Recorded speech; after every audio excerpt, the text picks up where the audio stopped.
Tigers baseball on Fox Sports Detroit is presented by Bell Tire.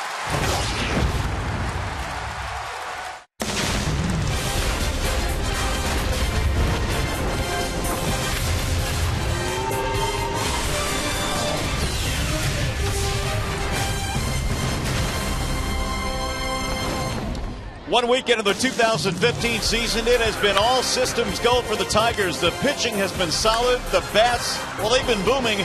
And the defense, well, has been borderline spectacular. You totaled it all up, and the Tigers are out to a 5-0 start as we welcome into Progressive Field. Beautiful day in Cleveland today. Final game of the series featuring the Tigers and the Cleveland Indians.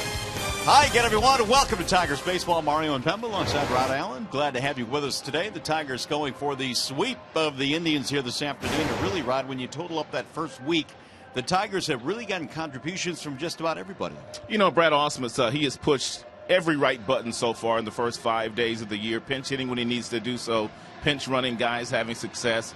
This team walks around with a tremendous amount of swagger, and rightfully so. They've won the division last 4 years, and it looks like they're primed to win another one. They're that good. Yeah, they are that good, and the offense has been that good as well. In fact, it's almost like a historic start for the Tigers in so many ways. I mean, look at some of these numbers. The Tigers, of course, since 1914, they haven't gotten off to this kind of start as far as their batting average is concerned. A run differential of 28. That's incredible for the first week of the season. So we can see that some of these numbers really haven't happened in a long, long time. However, it's more than just talent. I think, Rod, it's some of their approach as well. You know, I talked to Wally Joyner at length during the course of spring training, and we were talking about the Tigers' two-strike approach, and would he like to see guys visibly do something? He says, you know, I'm not going to stress that to them, but we have a ton of guys that really know how to do that, and here's some examples of that. A lot of these hits are with 2 outs and 2 strikes, guys unselfishly giving themselves up, guys beating shifts when teams overshift on them. And when you have a team full of guys that are willing to check their egos at the door, it's going to bode for a lot of success. This Tigers team is very talented.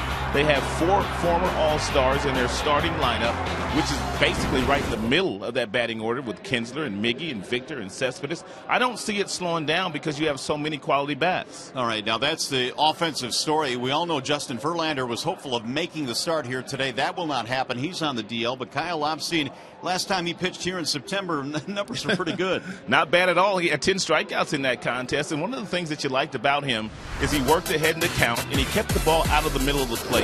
Everything east to west in the strike zone, whether it be that changeup fading away from the right-handers or that breaking ball darting down and away from the left-handers. He climbed the ladder with an occasional four-seam fastball, but he kept them off balance all day long. He had those 10 strikeouts in just over 5 innings, and that's exactly what Lobstein will need to do here today. He'll need to make sure he moves that ball all around, and he follows his leader here today, and that would be James McCann, making his first start behind the plate. All right, the Tigers have won the last 6 meetings in a row between these two teams. What do you say we make it 7 straight? By the way, look who's leading the American League in hitting. That would be Jose Iglesias, off to a red-hot start. Iglesias and the Tigers taking on the Indians, and it's coming up.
Final game in this series. If the Tigers combine for 3 or more home runs in this game, bring a copy of the box score to a participating Arby's location tomorrow and get a free small order of curly fries. Well, the Tigers today will take on a left-hander. It is T.J. House, who was called up late last season and spent the second half of last season in the rotation for the Indians and really put up some pretty good numbers. He was 5-3, had an ERA of 3.35, and he will try and pitch the Indians to a win today and avoid the sweep at the hands of the Tigers. How good have the Tigers been playing? Well, they're smiling an awful lot these days, going for 6 in a row to start the year, and it's coming up next.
Three-game series here against the Indians. Tigers going for the sweep against Cleveland on a glorious day for baseball here in downtown Cleveland. Last night, well, a bit of a scary moment with Victor Martinez. Well, he took a huge swing, and you could see that something was visibly wrong with that surgically repaired left knee. He limped around, but then he went on to get a base hit, but once he got down to first base, he was talked into coming out of the game by the chief athletic trainer, Kevin Rand, and the manager, Brad Austin. One of the things regarding Victor Martinez, they're going to Pittsburgh here the next 3 days.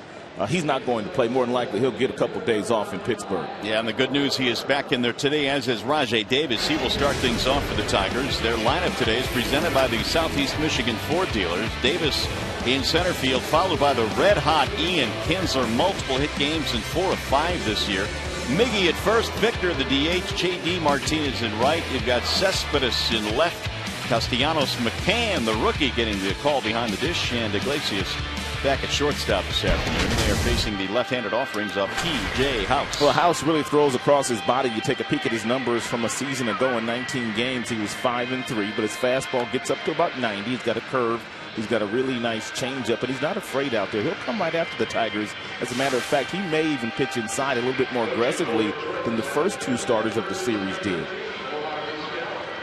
So it's a gorgeous afternoon for baseball here. The Tigers in search of a 6-0 start. They have been absolutely spectacular in most facets of the game. You can see that the sun is shining, the skies are clear, and another good crowd filing into Progressive Field in downtown Cleveland. Rajai Davis is settling into the batter's box. It'll be Davis, Kinsler, and Miguel Cabrera facing the lefty T.J. House. Rajai back out there in center field today, getting the start against the lefty. And here we go. The first pitch of today's ball game is outside, 1-0. Davis has had 4 official at-bats so far this year, 0 for 4. House brings home the next and slings it outside. 2-0 the count. Davis last year, .282 batter. He'll take one right at the knees for a strike. 2-1 the count. TJ House, 25 years old. He was born in Louisiana, grew up in Mississippi. That's fouled back. Even the count now at 2-2.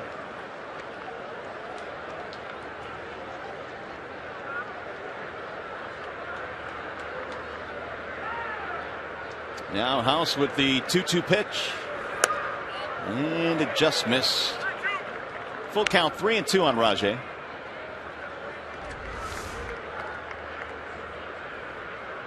Just a skosh low. Davis takes inside. That's ball 4. Tigers get the leadoff man on.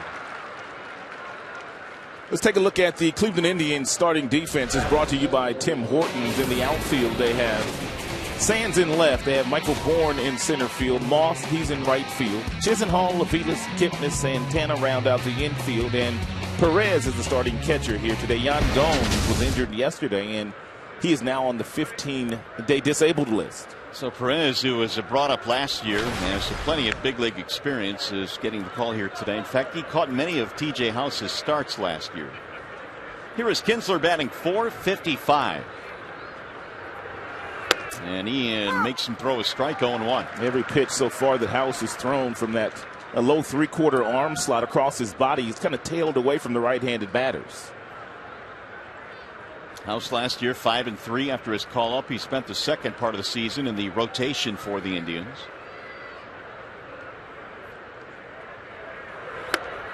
And another strike. Run it to 0-2 on Kinsler, who was not convinced that that was a strike. House has got a unique look out on the mound. He's got some high tops on, buddy, and he's got the old-fashioned stirrups on. Nice. Old school. Making a fashion statement here this afternoon. I absolutely love that look. Slide step, the 0-2, miss low.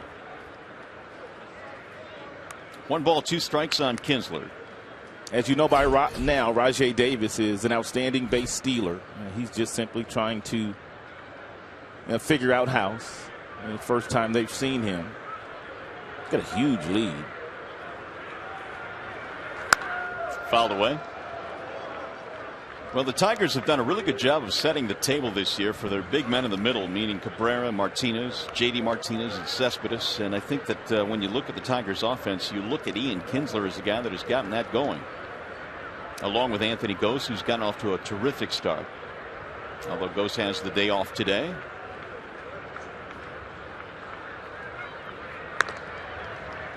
Rajay is chased back. Kinsler really is doing what he did all spring long. He hit .400 this spring. It's just been a continuation of a terrific March down in Lakeland for Kinsler. And the 1-2. It is low. 2 balls, 2 strikes. Here's our T-Mobile game changer, and well, Kinsler's been changing a lot of games early on. And batting .455, which is second in the American League, but first in a lot of other categories: hits, runs, RBIs, and multi-hit games. And the 2-2. Ground ball, base hit, right field. Kinsler goes the other way and remains red hot, and the Tigers have something going early on here. That is just a thing of beauty. With Rajay Davis being held on at first base, you could see that every single swing that Ian Kinsler took, he was trying to hit the ball right through the hole, which he did. He gets set very early with that front foot, gets on top of it, and man, he's made some nice adjustments in spring training trying to drive the ball the other way. He's always been known as a dead pull hitter. He really has worked on using all parts of the field, and because of that, his average well over 400, nearing 500. And Tigers have scored first in all 5 of their previous contests, and they're looking to do exactly that here today. Well, they got a couple of runs in the opening inning yesterday. We got 2 men on here now for Cabrera. There go the runners. Here's the throw down to third, into left field. Rajay pops up, he'll score. Kinsler will go to third, and the Tigers have an early lead. That is the biggest difference between this Tigers team in 2005 and previous Tigers team. When Miguel Cabrera was in the batter's box, you don't try to steal bases because he can drive you in from first base. But Rajai Davis, he's a bona fide thief. He gets a great jump. The catcher rushes his throw. Perez, he throws it into the outfield, and now they have a runner on third with nobody out. And Cabrera, a really good bet to get him in. You know, you bring up a good point, Rod, and I wonder how many teams are really surprised now when the Tigers do start to run with Cabrera at the plate, because in the past it wasn't like that. It's no issue now because behind Miguel you've got Victor. Behind Victor you've got J.D. Martinez, and then you follow that up with Cespedes. Swing and a drive into deep left field, way back, and Miguel Cabrera has hit it out. It's gone. This offense is absolutely lethal. A two-run shot for Miggy, who not only scores Kinsler, but scores himself as well.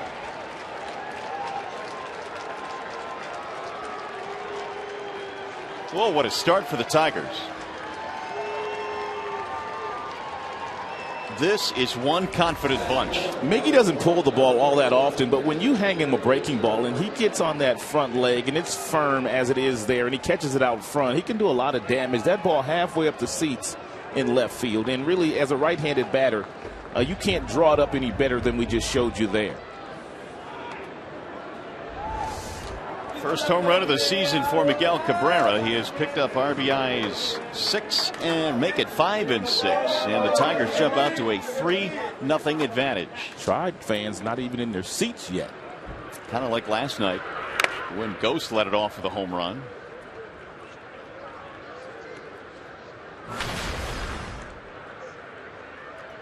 Victor Martinez 3 for 16, back in the lineup today after tweaking his knee in last night's game. Tigers now have outscored their opponents 7-0 in the first inning of ball games. It is hard to keep guys like Victor Martinez and Miguel Cabrera out of the lineup. They literally want to play every day. Even when when Brad Ausmus wants to give them a day off, they usually talk themselves back into the lineup. Now the 0-2, and Victor is hit by the pitch, and this is not a good start for TJ House. What's up with the warning there? Really? Oh, TJ House is saying, are you kidding me? I mean, really, I'm thinking the same thing. I mean, House has to pitch inside to these Tigers right-handed bats, and to give him a warning here in the first inning when he's simply trying to make a guy move his feet. I don't think I've ever seen that. Maybe obviously the home plate umpire, Iasonia, feels it was on the heels of the home run. Well, but I'm not buying it. I don't agree with that. I mean, now you're taking away one of House's weapons. Terry Francona wants to know what's going on as well. I mean, does he really think that he was trying to hit Victor? He's down by 3 runs in the first inning already. Doesn't have a batter out. It was an 0-2 count. Here's Iasonia. And very quickly issuing a warning. So here is J.D. Martinez. And J.D. looks at a ball outside. It really does, in some ways, maybe even subconsciously, Rod, does affect a pitcher now when you get a warning. And even Lobstein, for that matter. True. Rockies start for House. Walk, single, homer, hit, batter. 2 balls and no strikes. Well, he's fallen behind nearly every Tigers hitter, and it just appears that the House a little reluctant in throwing the ball over the plate, but he's watched what the Tigers have done to the first 2 starters of the series. Swing and a miss. It's a good pitch there by House. Fastball count, knowing that J.D. Martinez sitting on that piece of cheese. He pulled the string on him with a nice changeup. Home run distance, by the way, on the Cabrera long ball, 410 feet. There's a ground ball, base hit left field. So make it 5 consecutive Tigers to have reached here in the first inning. It's not getting any easier. It never does with this lineup. Everything the Tigers hit seems to find a hole. We have heard that sound quite a bit in this series. It'll bring up Yoenis Cespedes. House is going to have to stay out there for a while because the first couple of days of this series, Terry Francona has had to dip into that bullpen quite a bit. Yeah, there are some guys out there that he probably needs to stay away from today. Cespedes, 391 this season. He had a big hit yesterday, doubling down in the right field corner late, drove in a run. Huge double for Cespedes. Thought you did a nice piece on the pregame show today talking about Cespedes being a dead pull hitter, but how he kind of has changed his approach too. Well, most guys that come to Detroit after watching Miguel and seeing what Miguel could do by using all three parts of the field, they just get better. We watched Torrey Hunter in his first year over here as a Detroit Tiger hit 300 for the first time after watching Miguel go to right field. Victor's had great years hitting behind Miguel Cabrera. Prince Fielder hit 300 in a Tigers uniform by starting to hit the ball the other way. 1-1 is in there for a strike. 1-2 on Yoenis Cespedes. Well, he's been as advertised, joining the Tigers this year. Off-season pickup in the Rick Porcello deal. He's hit safely in all 5 for the Tigers so far this season. He's a hard worker too. You can't beat him to the ballpark.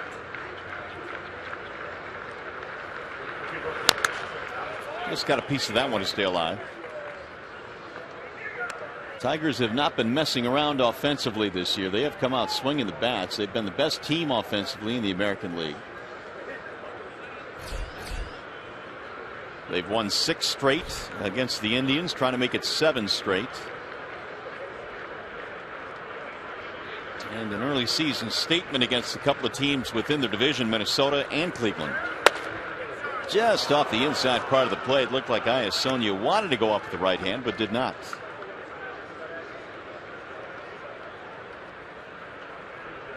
Two and 2 on Yoenis. House has thrown 27 pitches and has not recorded an out yet.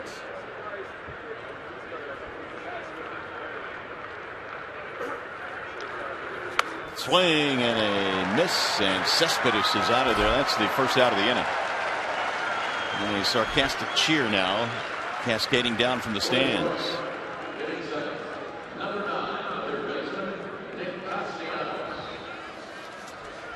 Here's how good, Rod, the Tigers have been offensively when you look at some of the major league ranks this year. They were the best offensive team in the American League last year in a lot of different categories, and it's going to be the same this year, adding a couple of bats and Ghost, who's gotten off to a nice start, and Yoenis Cespedes. Now, I will grant you it is a small sampling size and it is still very early, but the numbers have been striking. Castellanos fouls it back, 0-1. Tigers lead 3-0. They've picked up a 2-run homer from Miguel Cabrera this inning. Nick so far this year 3 for 18. One of those hits was a home run. And House right now begging for a ground ball to get out of this inning.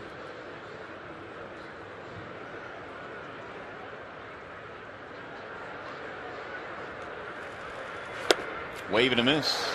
0-2.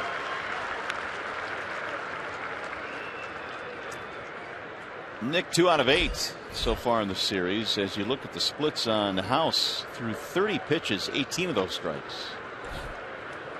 Not exactly the start he was hoping for.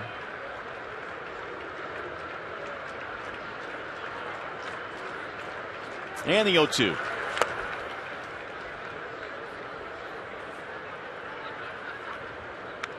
TJ last year 5 different stints with the Indians and spent the second half in their rotation, provided some pretty good numbers, won a spot in the rotation again this year during spring camp.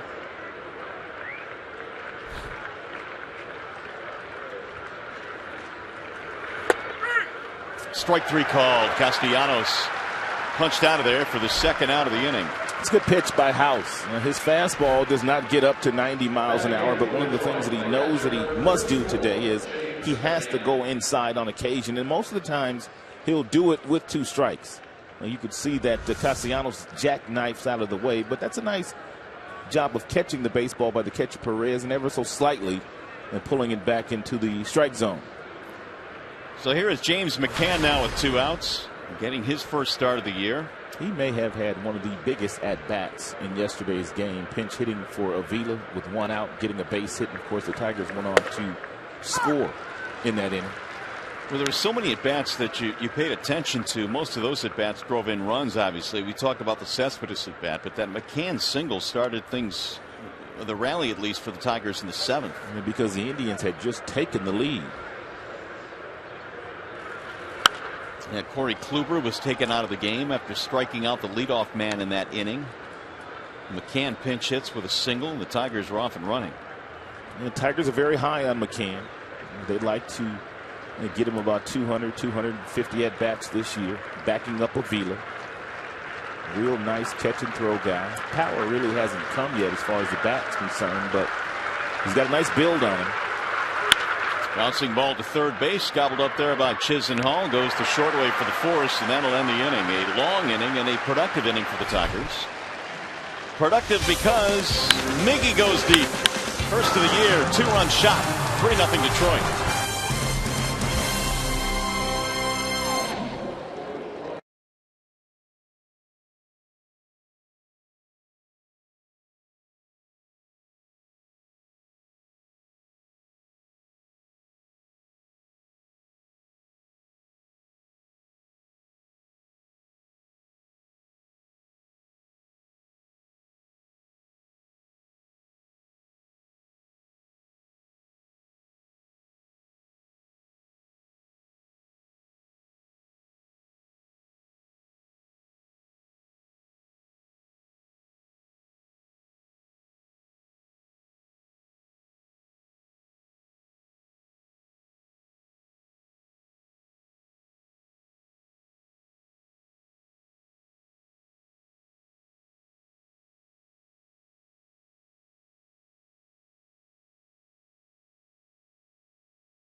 A 3-run first inning here in Cleveland, and now the Indians coming to the plate in the bottom half of the first. Their starting lineup presented by the Metro Detroit Chevy dealers. It'll be Michael Bourne, Mike Aviles, Jason Kipnis at the top. Michael Brantley is still injured with that sore back. Santana's at first base. Jerry Sands made his presence felt yesterday, had a big game. Brandon Moss is in right. And then you've got Rayburn, Chisenhall, and Roberto Perez rounding it out. Kyle Lobstein today presented by Family Heating, Cooling, and Electrical. He was 1-2 last year in a Tigers uniform in 9 games, and he had a tremendous start against his Cleveland Indians team. He struck out 10 in 5 1/3 innings. First pitch to Michael Bourne is called a strike, 0-1. It's been a while since Lobstein has seen big league hitters. His last big league action came in March 22nd against the Atlanta Braves. Pulled to right field, base hit, maybe more. Let's see. Martinez gets over there quickly and holds Bourne to a single. Let's take a look at the Tigers starting defense presented by Bill Fox Chevrolet. Cespedes, Davis, J.D. Martinez in the outfield. Third to first reads Castellanos, Iglesias, Kinsler, and the big fella, Miguel Cabrera. James McCann, third career major league start behind the dish. Jose Iglesias is the Tigers starting shortstop. He's back out there today, but boy, did the Tigers get a lift from Andrew Romine yesterday. Filled in nicely in his start for Iglesias. Michael Bourne certainly a threat to run, although his stolen base numbers have decreased since joining the Indians. And Michael Bourne also off to a pretty nice year offensively for the Cleveland Indians, and they desperately need him to stay healthy and on the field if they're going to do anything this season. Make no mistake, though, the Indians still missing Michael Brantley, who is still nursing that sore back. May be able to pinch hit today, but I think Terry Francona wants to stay away from Brantley. That's a big piece out of your starting lineup. In fact, Terry even mentioned before the game today that it may not have been the best idea to start Brantley on opening day, but it was opening day here, and it's your best player, and they threw him out there. And Brantley will get the day off. Rest up that back. Mike Aviles getting the start at short today. A very versatile guy. Can play just about anywhere. And he straightens up on a pitch high. McCann wanted that fastball inside, but Lobstein overthrew it. Opened up with the front side of his body. Therefore, the arm lagged, and that ball tailed up and away from Aviles. Bouncing ball right back to the mound. Lobstein dropped it. That'll take care of the double play. He'll get the out at first base. Taylor made it appeared, but Lobstein unable to handle it cleanly. It's a nice job by Lobstein. After he did not field the ball cleanly and dropped it, he simply looked to first base to take the sure out. Didn't panic. Here is Jason Kipnis now with the man in scoring position. Been a pretty good start for Kipnis, who is trying to bounce back after an off season last year. He's hitting .333 so far this season, and he's hit safely in 4 in a row.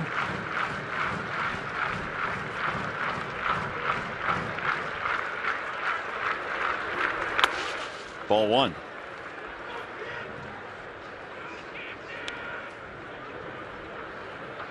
Kipnis in the series 3 for 9. He has an RBI.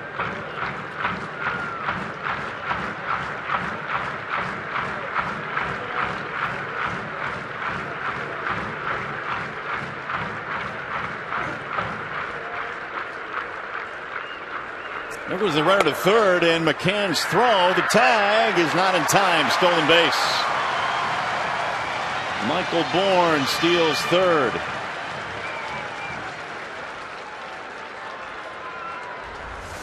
Even though Cleveland down by 3, Bourne very aggressive. Had this been handled on the fly, they may have been able to apply the tag there, but a short hop by and thrown down there by McCann. A nice pick by Castellanos. So the Indians trying to get a run back here in the bottom of the first. Swing and a miss. 2-1 on Kipnis.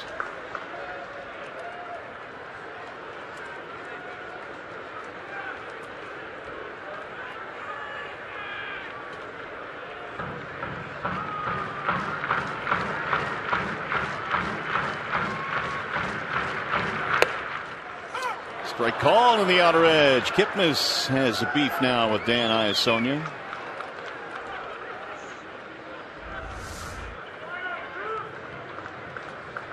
Appeared to be a little bit off the plate. You think? I'm just trying to be a little bit nice. That was clearly off the plate. 2-2.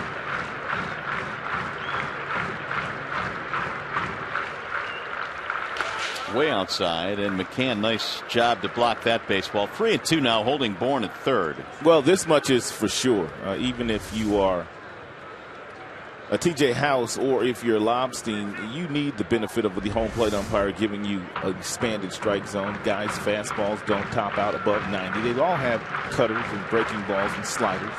It's a nice block, a lovely block there by McCann.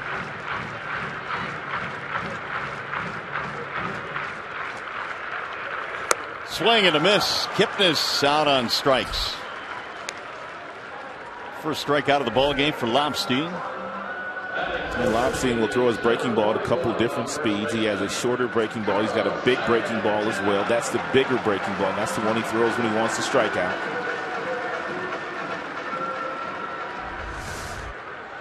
That'll bring up Santana. Carlos has had a nice series. His average at .313, 3 for 6 with 3 walks versus the Tigers. Wave and a miss, 0-1.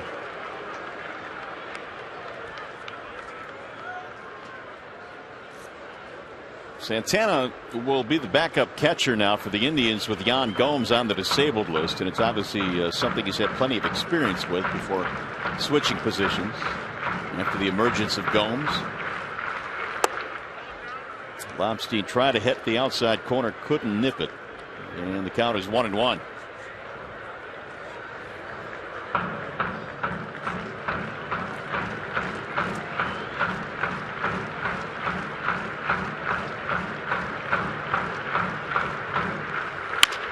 Pulled on the ground and through.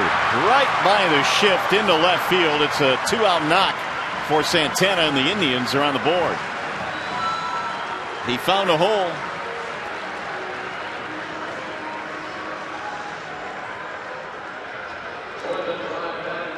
And Tigers with 3 defenders on the left side of the infield. You can see where the shortstop Iglesias is. He's in the hole. And that ball hit sharply right past Kinsler and Iglesias. So Santana has 5 RBIs already this year. He gets the Indians on the scoreboard 3-1. And here's one of the heroes last night for Cleveland in a losing cause. Jerry Sands had a 4 RBI night. We'll shoot that one toward right and foul. Well, this much we do know. Sands can hit a fastball, and he can hit a fastball away. And so if you're Lobstein, you may want to switch up. You may want to throw some breaking balls in. You may even want to come in with fastballs and then go back outside with some slower stuff like the changeup. He had a couple of terrific at-bats yesterday, Jerry Sands.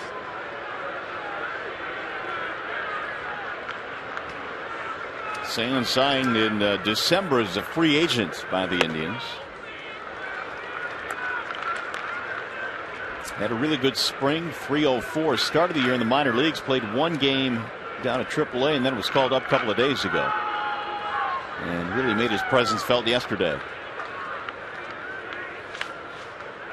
fact, he played so well last night, they were chanting his name. It seemed like every single moment that he did something. Here's his knocks yesterday, both off David Price. Solid single right back up the middle, and then he hit one into the gap in right center field.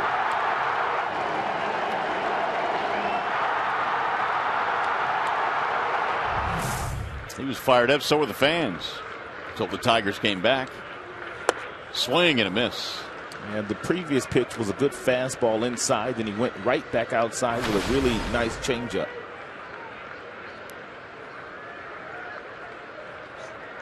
"12 games last year for the Rays, 190 average for Sands.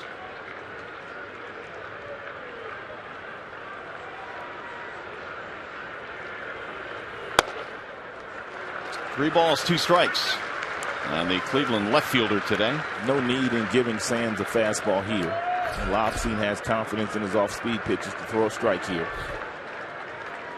Brandon Moss waiting on deck, back in the lineup today for Cleveland.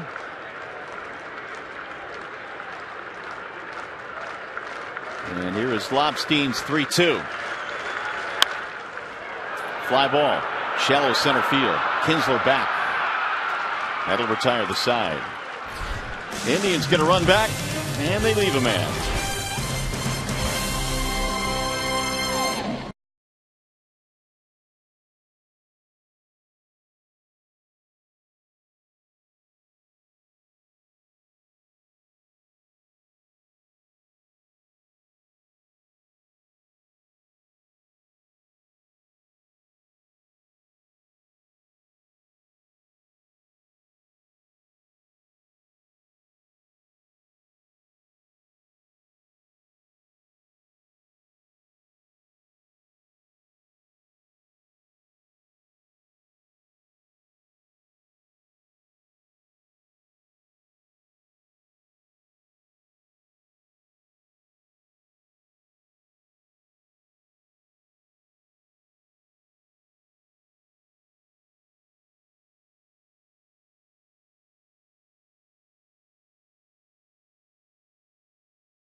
Cleveland Indians, and for Detroit, their number 9 hitter leads it off, Jose Iglesias.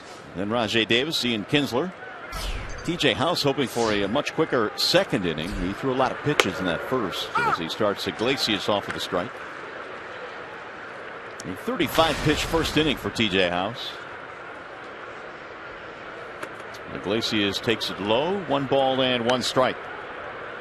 Really good start this year for Jose offensively. 9 for 15 at the plate so far. 3 out of 4 in this series. 2-1 from House, bounces in, 3 balls, 1 strike.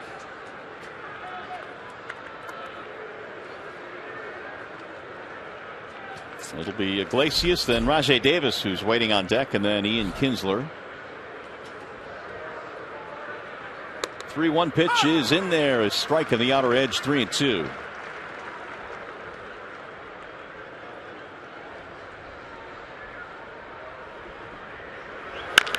Bouncer slowly back up the middle. On the charge is Kipnis. And Iglesias is nipped at the wire. 1 away. I mentioned it was a glorious day, and well, I meant it. Here are the field conditions presented by Ace Hardware and the Scotts Company. It is 60 degrees here at game time at Progressive Field. Mostly sunny this afternoon. Not nearly as much wind as we had the first 2 games in the series. Much calmer day. And another good crowd here in Cleveland. Tigers kind of catching a break in the first week of the season. The weather has not been bad at all. Yeah, they dodged a bullet in the final game of the homestand. They had to wait out the rain, but we didn't get a rain out, and that was good. Those rainouts, boy, I mean, the first really month of the season, it's so hit or miss.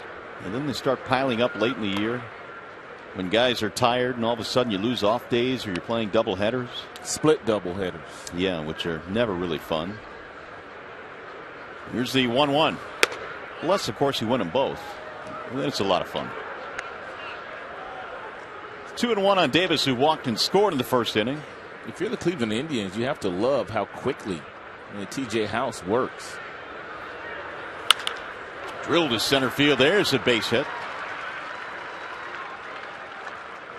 You've got to love Rajai Davis, who hit .282 last year and really had a nice year. But the Tigers went out and acquired Anthony Ghost to play in center field along with Davis. And Rajai Davis not complaining at all, just simply taking advantage of every opportunity that he's going to get. I don't think I've ever seen Rajai without a smile on his face. He's a good teammate. That's the reason why Brad Ausmus put him in the outfield on opening day at Comerica Park, so he can enjoy the festivities and also enjoy a team win.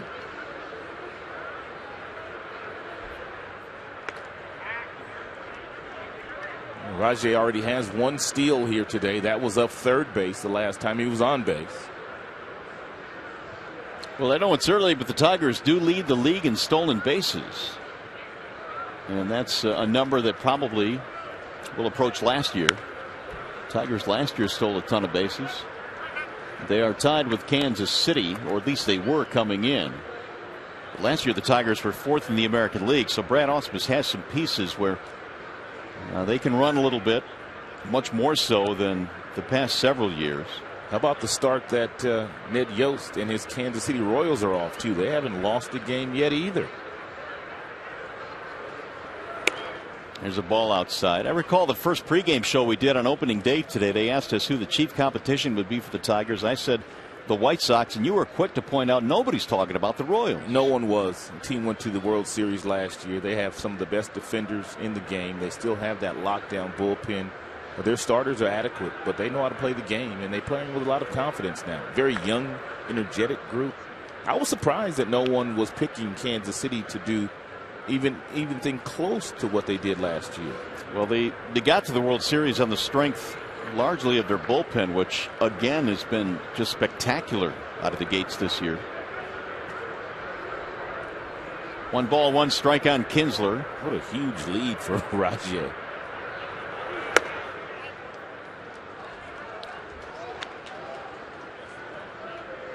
Well, early on here, the Tigers are undefeated, but so are the Kansas City Royals. In fact, there are just 3 5-0 teams coming into play today. Tigers, Royals, and the Atlanta Braves, somewhat surprisingly, over in the National League. How about that with all the moves they made in the offseason? Runner goes, and it's fouled back out of play. Happy for their manager, Freddie Gonzalez, to go from a team that had as many offensive pieces as he had the previous year, and then to go to the team that he has this season, and he really only has 1 year left on his contract. It's good that they're off to a nice start. 2-2 on Ian Kinsler. Ian singled, scored a run in the first. .478 average now for Kinsler. Runner goes again. Throw down to second base. Not nearly in time to get Rajai Davis, and teams are going to be running a whole lot more with Yan Gomes on the DL against the Indians. Davis is fearless on the base paths. He has a huge lead, and he's detected something in the delivery of House, which has allowed him to get some exceptional jumps, and he's now stolen the second base of this game. That wasn't even close.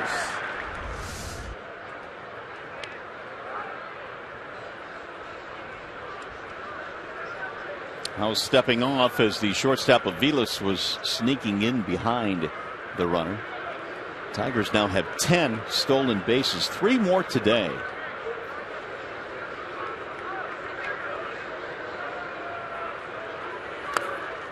And Kinsler gets a walk, so the struggles continue for House. I made a good point earlier. They're going to get, or need to get, some innings out of House today. Their bullpen has been used quite a bit in the first 2 games. And this Tigers offense right now, first 5 games of the year, taking no prisoners. Mickey Callaway is out to deliver that same message. Look, man, we need you to stick around a little bit this afternoon. Time to figure it out.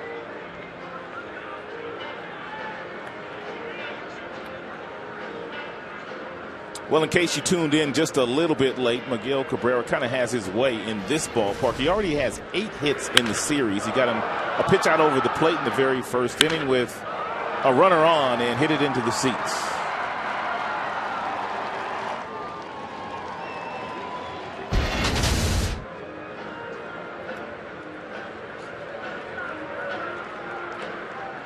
Well, here are the major league ranks for Cabrera since the 2008 season. You'll notice that in each one of these categories he is first. Those aren't American League ranks either. That's everybody in the game. Well, how about Cabrera in this series now? He is 8 for 11. And House right now taking a deep breath with 2 men on and 1 out. And a sizable challenge at home plate, Miguel Cabrera.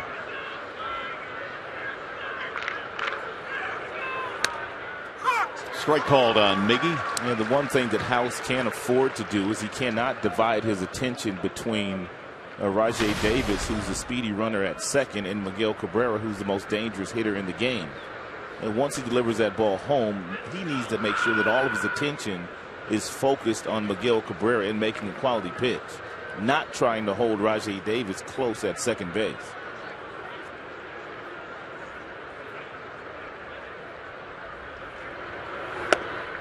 Try to hold up. Did he go?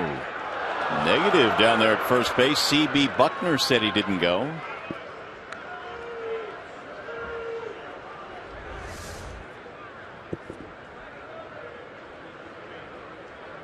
It's awfully close.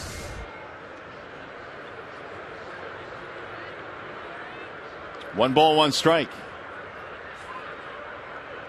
6 RBIs now for Cabrera on the season.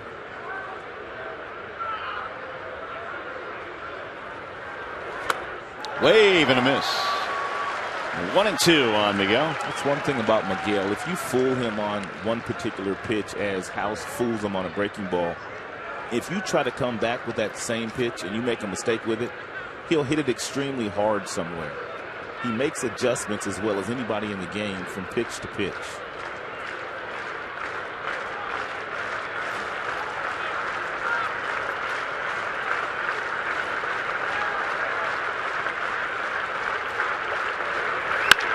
Bouncing ball left side, base hit. Davis rounding third. They'll try and score him. Here's the throw from Sands. Cut off. RBI single. And Miguel Cabrera's having a big day already.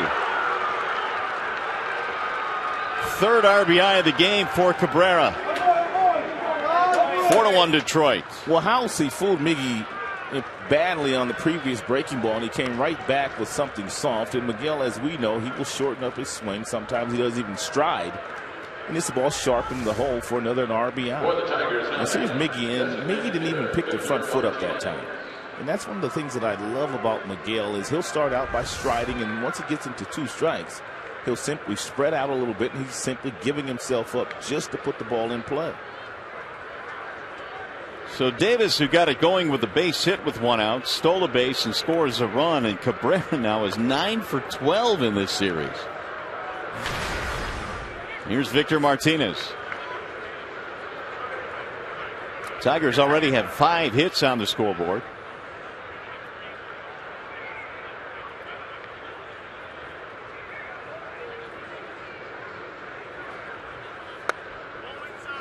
Ball 1 inside. Here's one more look at Miguel, and what I want you to focus on is the front foot. And previously, and get the telestrator working. Well, it's not there yet. We'll get it for you.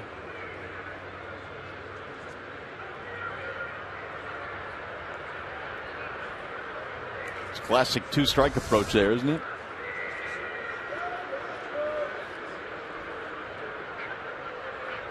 Here's the 1-0 pitch. 2-0 now on Victor Martinez.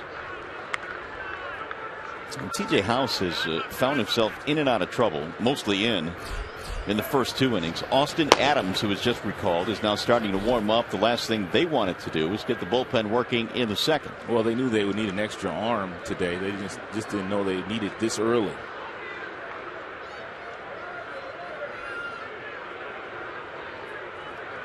Still only 1 out. And he missed again. 3-0.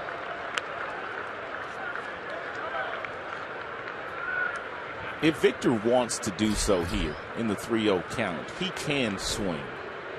He has the green light. Brad Ausmus trusts he and Miguel Cabrera and a couple of other guys that if he does give them the green light, they're not going to get pull happy and try to hit the ball out of the ballpark, but they can stay with the big part of the field. He'll take ball 4. That pitch was not close. Second walk in this inning. He's also hit a batter. 3 walks for the game for House. And now the bases are loaded with 1 out. And it brings up J.D. Martinez.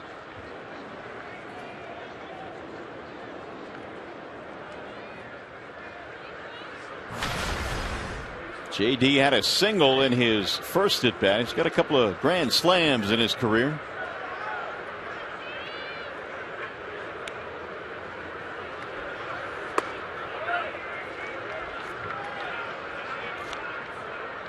House has been behind on quite a few hitters in this game early on.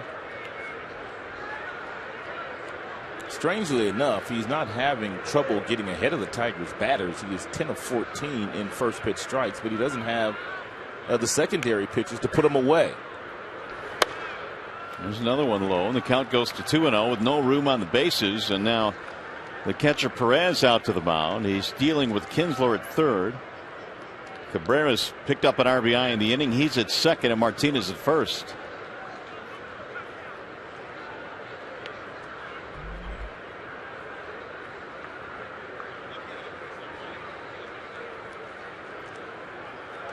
House has been behind on almost half the hitters he has faced in this game.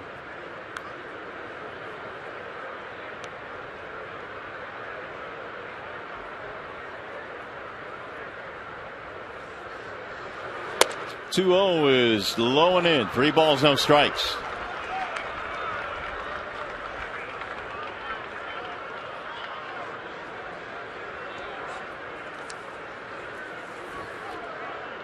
We may be seeing the reliever sooner rather than later. There's the drive to left center field and a base hit. That scored 2 runs. Kinsler is in. Cabrera is in. Martinez will pull into second, and J.D. Martinez a 2-run single. J.D. Martinez had the green light on the 3-0 pitch, and Brad Ausmus trusts several of these guys to do the right thing, using the big part of the ballpark. He didn't try to hit the ball out of the ballpark, simply went to left center field with a big base hit to drive in 2. And this is going to signal the end for House, who does not survive the second inning. So the Tigers rough him up. 6-1 lead. Wallside windows pitching change.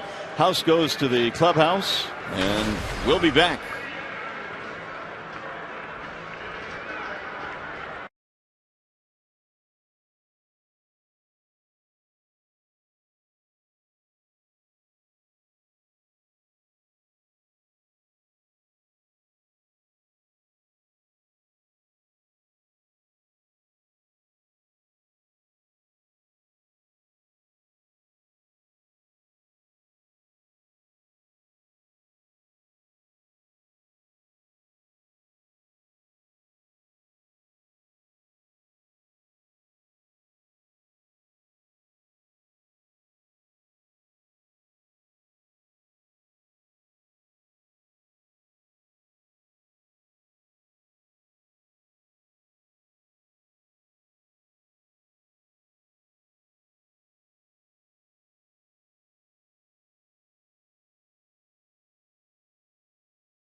And Menards brings you the big money encounter, and the Tigers head-to-head against the Cleveland Indians. Boy, they just worn them out. 28 wins against their 12. And every number, as you can see, favorable for the Detroit Tigers. Austin Adams now has come out of the bullpen. And Miguel Cabrera has done his share so far today. He's had a big day. Homer, RBI single. He's knocked in 3. And here are the numbers last season with Columbus for Austin Adams. Yeah, nice earned run average in AAA Columbus, 2.50 in 42 games, logging 54 innings, nearly a strikeout per inning. Millbrook, Alabama is where Adams was born, still lives there. 28 years of age, and now facing Yoenis Cespedes. Still only 1 out in this inning for the Tigers. And Yoenis checked it, but went around, strike 1.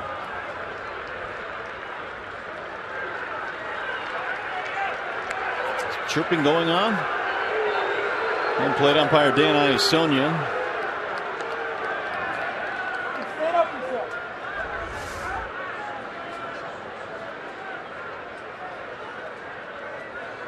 I guess Yoenis is a little disappointed that Dan Iasonia didn't appeal down to C.B. Buckner, but he swung at that. We saw Torrey Hunter and Country Joe West getting in an argument at the end of one of the games at Comerica Park. It was opening day for not appealing on a check swing. Almost hit a mile high left side of the infield. Aviles battling the sun, 2 gone.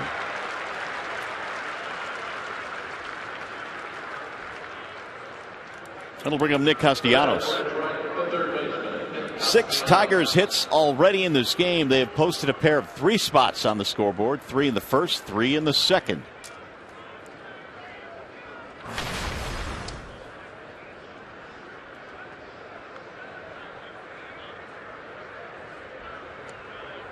Castellanos struck out against TJ House in the first inning.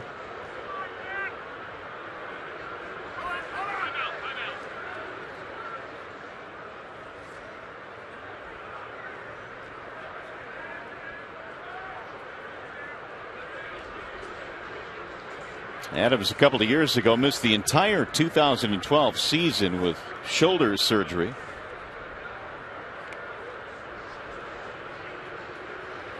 Swing and a miss. 0-1 on Nick.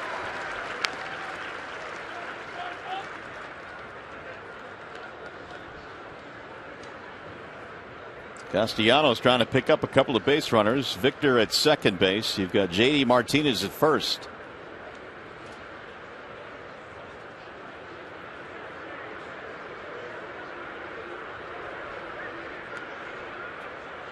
Here's the 0-1. Have to get back out of play. No balls, 2 strikes. What are you seeing out of Nick so far here in this season, Roddy? He's swung and missed quite a bit. He's gone off to a bit of a slow start.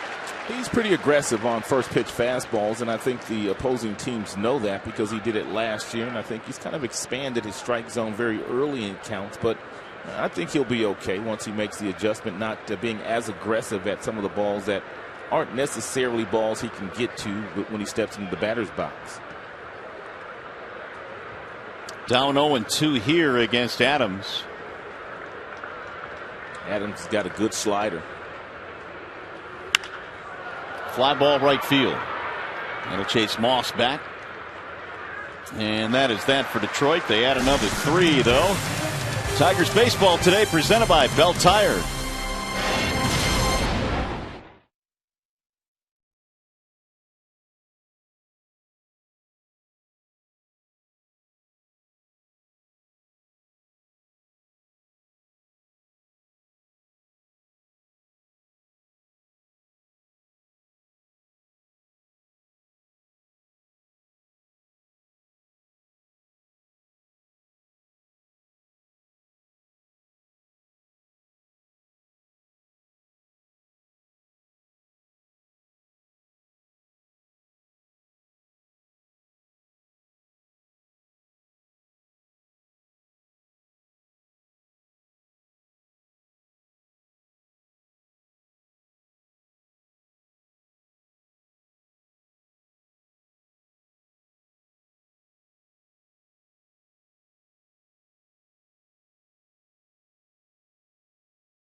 Raise your expectations of what a bank can be when it's time. Come to Comerica. Ram Trucks. Gus Glory Ram. And by Dean's Country Fresh Ice Cream Squares. Get real. Every single time we come to Cleveland, there are a ton of Tigers fans. Today is no different. Spending the weekend here in Cleveland. 6-1 is our score. And you got Verlander and Cespedes and the big fella, Miguel Cabrera, strolling into the ballpark. Got some front runners there, huh? You know it. Wearing the jerseys of the big guys. Well, we go to the bottom of the second. Brandon Moss will start things off for the Indians. Lopstein goes to work and misses high. Moss off to a very slow start, just 1 for 14, 25 homers last year. Lopstein stays away and goes down 2-0. And Moss with a slightly open stance and stands right on top of the plate. He looks for the ball inside. Ooh, he wanted to call it but didn't, and now the count goes 3-0 on Moss. Lopstein allowed a single, a steal, and another base hit in the first inning. That's how the Indians got their run. 3-0 is outside, a 4-pitch walk to start things off in the second.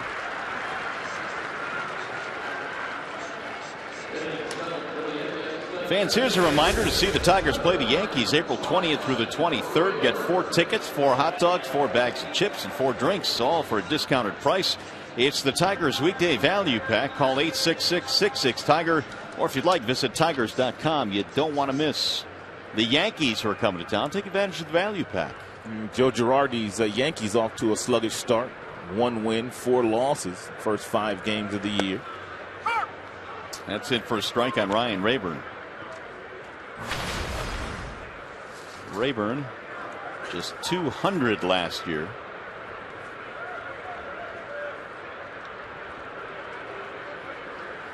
While the Yankees are off to a slow start this season, their hated rivals, the Boston Red Sox, are out to a 4-1 start. Boston has a good team. They finished last in the division last year, but they've retooled. In fact, Boston has an opportunity to sweep those Yankees today. There's a cut and a miss, 1-2 on Rayburn. Yeah, good changeup, good breaking ball at the bottom of the zone. We'll get ground ball here for Lobstein. Tigers defenders up the middle outstanding with Kinsler and Iglesias. Rayburn is DHing today for the Indians. Here's the 1-2. 2 balls, 2 strikes. Parts of 7 seasons with the Tigers. Rayburn hampered by a couple of different injuries last year. A couple of years ago, he absolutely crushed left-handed pitching, better than 300 against lefties. But last year, much different. He struggled. Swing and a miss. Got a piece of it. 2 balls and 2 strikes.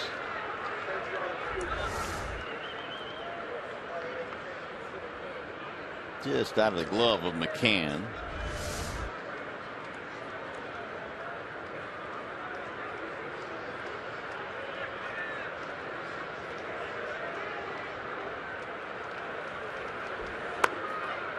Missed with it. 3 balls, 2 strikes on Rayburn. Lonnie Chisenhall will be next. Tigers have given Lobstein 6 runs to work with early on here.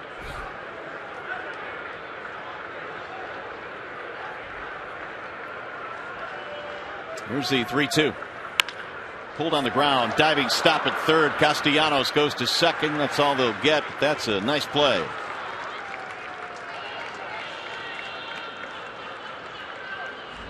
And Castellanos worked very hard on his defense in the offseason. A couple of steps and a dive to the left. Had a little difficult time getting it out of his glove, but he was able to get it over to Kinsler. Kinsler had the bag stretched out like he was a first baseman just to make sure that he got the out. Nick was talking about his footwork during spring training. I was reading an article where he said that, when I play the outfield, it's all muscle memory. That first step a lot of times is back, where the first step on the infield is laterally to your left or your right. And it's hard to break that muscle memory sometimes. And something else that I know they're working on with Castellanos at third base, and that's when the ball gets in the hitting zone, that he's on the balls of his feet in an athletic position, which would allow him to move laterally to his left or right with no problem. Strike on Chisenhall, 1-1. Lonnie off to a 133 start for the Tribe. 0 for 6 in this series.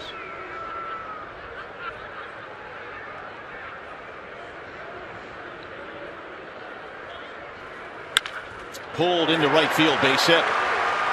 Moss on his way to second, stops there, and the Indians have something going now. A walk and a single here in the second inning. And we'll bring up the number 9 hitter, Roberto Perez. Indians a little shorthanded today. They're without Michael Brantley. They're without Yan Gomes. Gomes, if you missed it, was placed on the disabled list with a sprained knee on that play that happened last night. Davis sliding into him at home plate. And by the way, Terry Francona said before the game today that was a clean baseball play. There was no ill will intended there by Davis. Yeah, we thought as much yesterday after the slide. So it's probably a 6 to 8 week injury for Yan Gomes. And boy, is that going to make a difference on so many levels. He was a very good offensive player, but defensively much more so. Very aggressive slide by Rajai Davis in that left foot, while the right leg of Gomes was extended. It just kind of bent his knee in an area where he needed help off the field.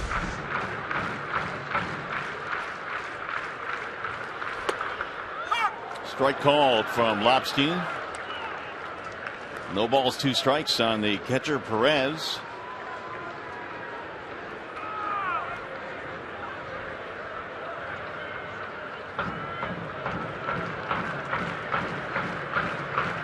.357 this spring for Perez. A pretty good year last year offensively in the big leagues as well. He's the backup. Lobstein tried to hit the outside corner, missed away.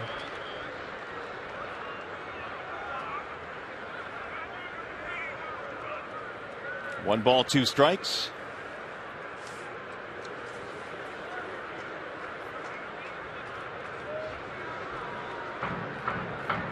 Rayburn and Chisenhall, the base runners.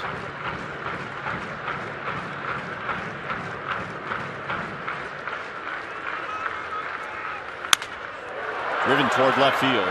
Cespedes coming in.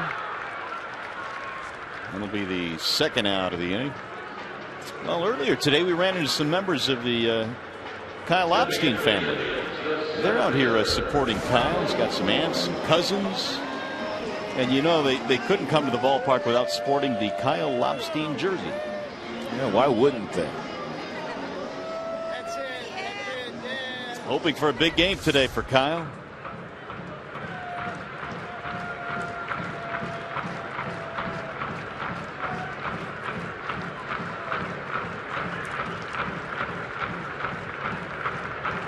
Here's Michael Bourne now with 2 on, 2 out. It slides outside, 1-0.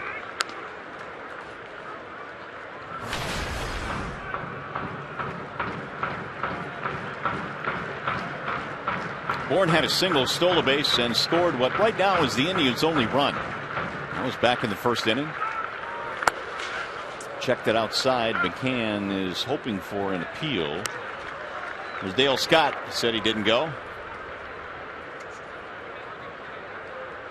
Bourne now 3 for 9 in the series.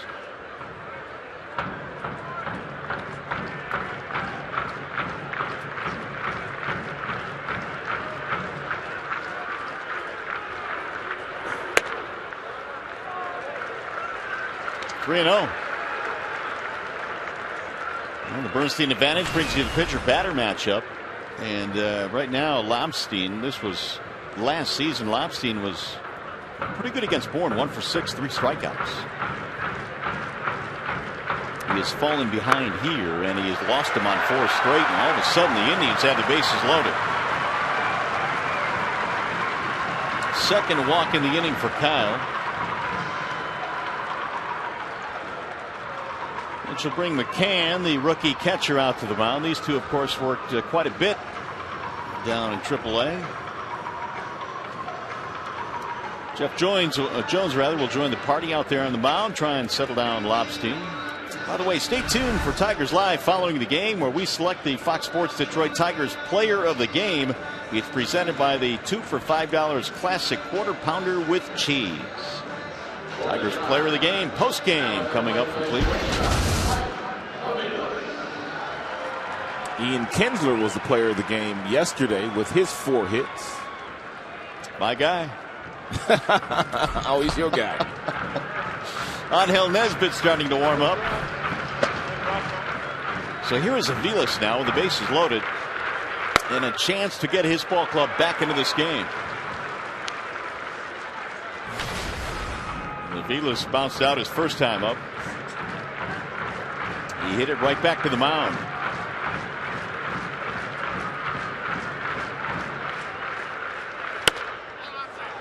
Two and 0 the count on Aviles.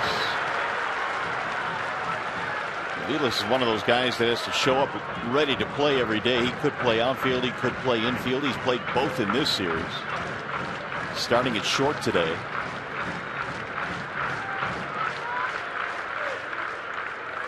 He'll take 2-0. It's in there, 2-1.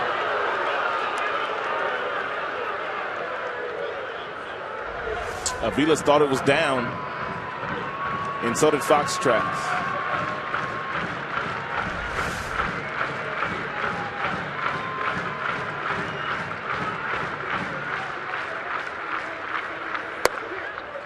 That one's down. Now it's 3-1 with no place to put him.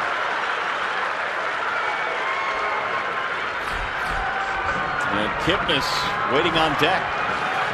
Indians a big hit away here from climbing back into this game. And the crowd can sense it. Ground ball left side. Castellanos again, sprawling play. Cubs up throwing and gets him at first base. Nick Castellanos, a couple of sprawling plays out there at third. This one saved a run.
Tigers have the lead here as we go to the top of the third in Cleveland. They've outed the Indians 6-3 as well, and it'll be James McCann, Jose Iglesias, and Rajai Davis facing Austin Adams, who came on in relief in the second inning. The Tigers knocked out T.J. House in the second. McCann leads it off, bouncing to a force his first time. This time right at the third baseman Chisenhall. One pitch, one away. So Adams has come on, gotten 3 outs. It'll bring up Jose Iglesias.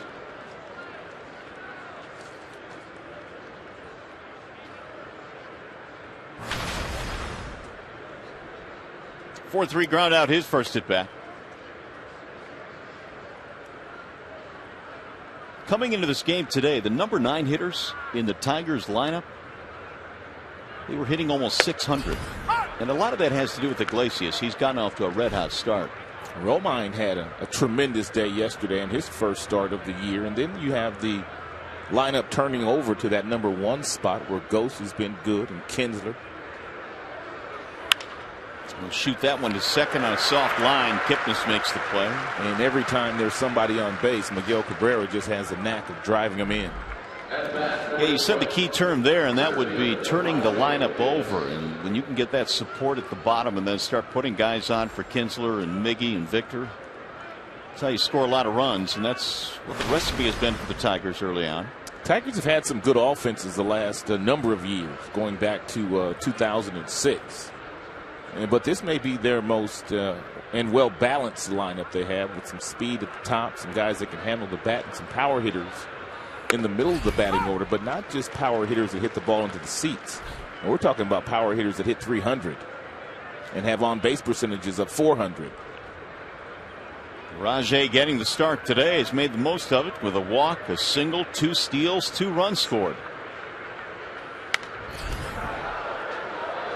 I think this may be the best Tigers offense in a long, long time because of what you said, and that's the balance. They now are not just a team that is station to station waiting for the old Earl Weaver 3-run homer.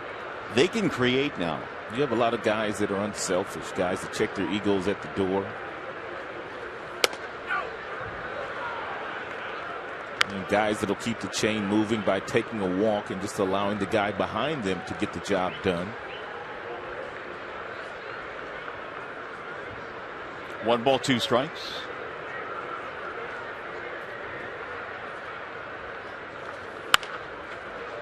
Flip that one foul back out of play.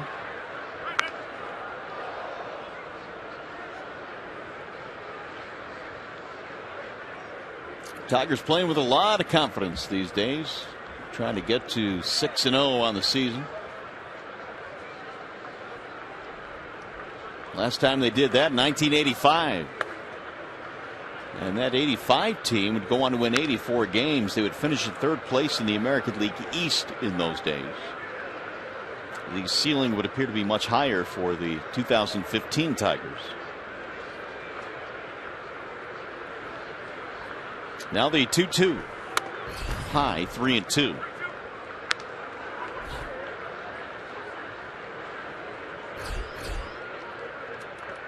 Should Davis reach? Kinsler lurking.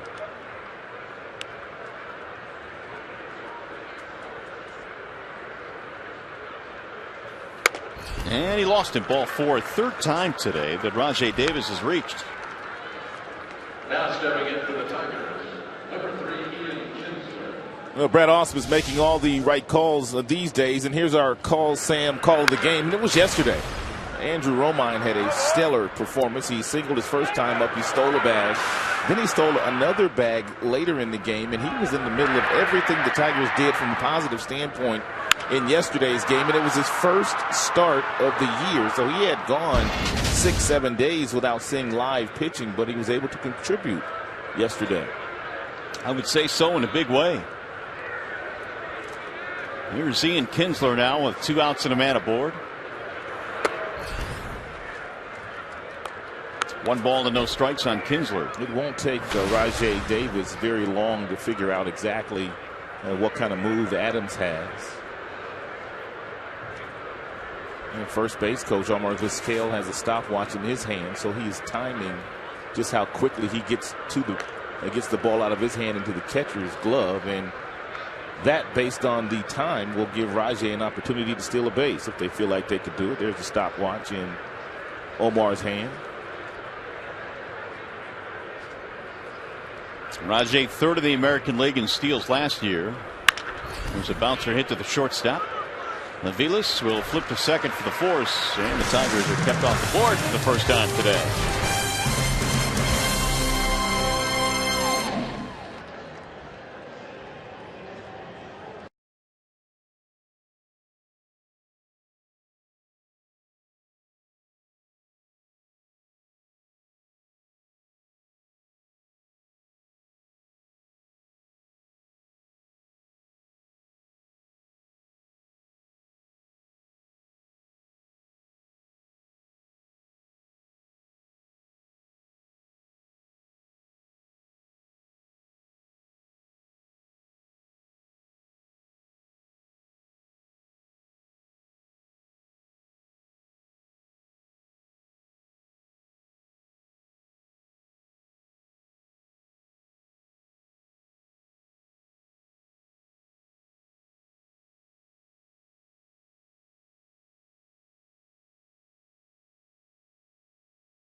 Detroit in this game. Meanwhile, Lobstein has given up 1 run on 3 hits to this point. Here are the numbers after 2 innings of work today for Kyle.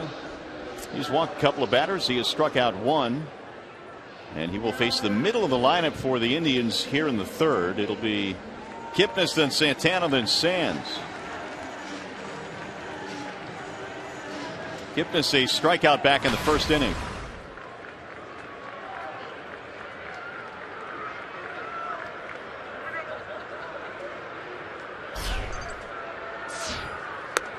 That bends inside, sending Kipnis out of the box. 1-0. Tigers got 3 in the first, 3 more in the second. Cabrera has homered in this game. J.D. Martinez, a couple of RBIs. That's in there, a strike on Kipnis.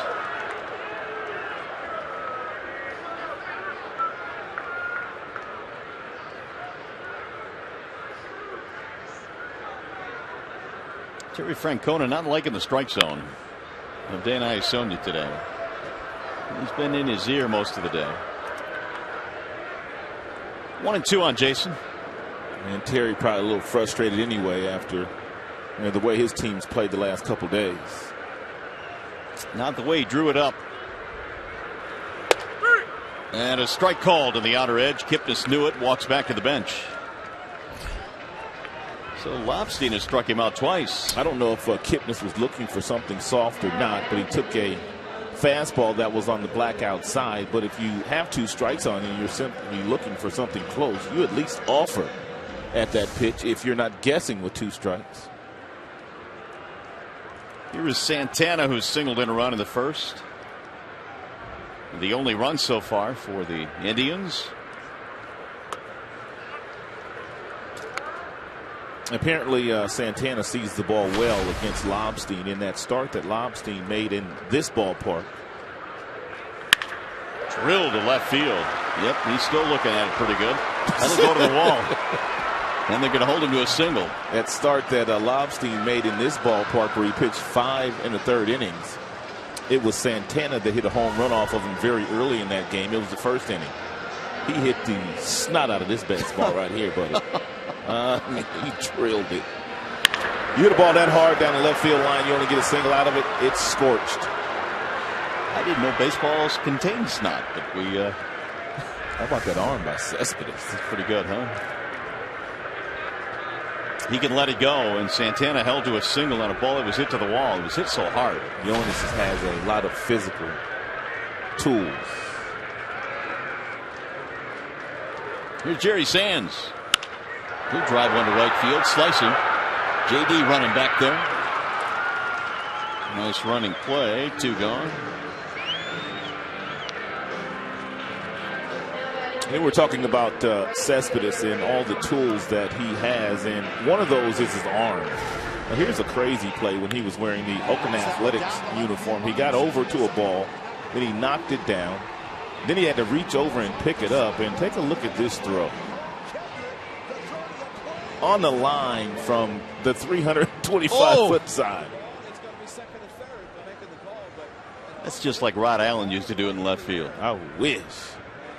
Right on the money. And the talents of Cespedes have been apparent early, even in a Tigers uniform this year.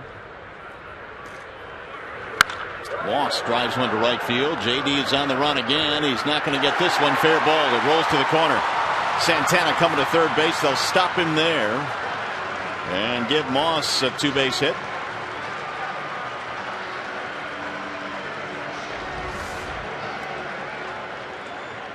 And that's a breaking ball that just kind of stays over the heart of the plate. Moss hit it right off the end of the bat. But it landed about 2-3 inches inside that foul line down in the right field corner. So Kyle has not been able to handle a couple of the lefties in this Indians lineup. Bourne has a single and a walk against him, and now Moss a double and a walk. Here's Ryan Rayburn. Today was the day the Tigers were hopeful of Justin Verlander making his first start of the year, but he ended up going on the DL. It's ball outside.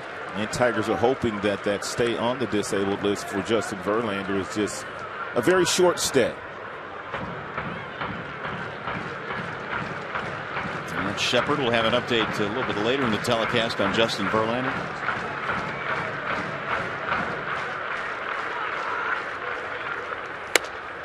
Strike called on Rayburn. 1-1.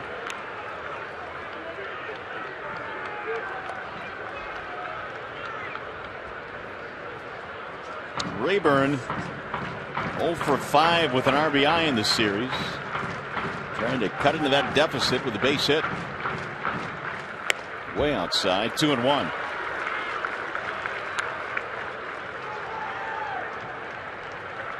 Angel Nesbitt has been heating in the Tigers' pen. He is throwing again.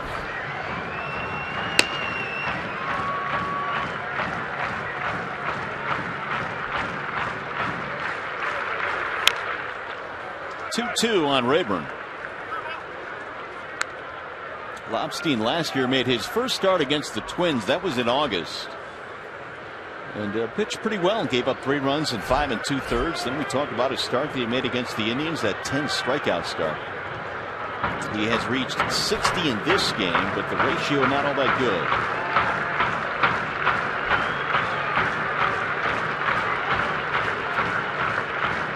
Here's the 2-2. Inside, 3 balls, 2 strikes. Chisenhall, another lefty waiting on deck.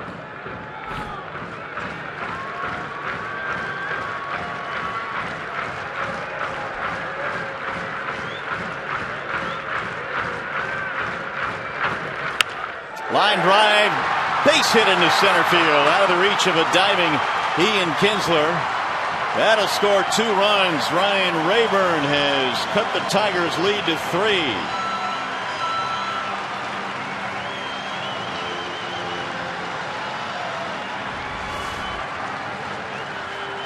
It's a nice patient at bat by Ryan Rayburn, getting the count to 3-2, and then simply trying to hit the ball right back up the middle.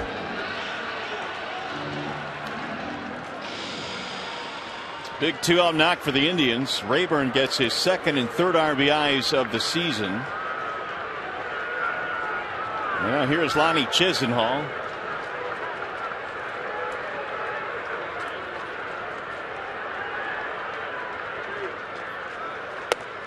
Ball 1 at Chisenhall, who singled back in the 2nd.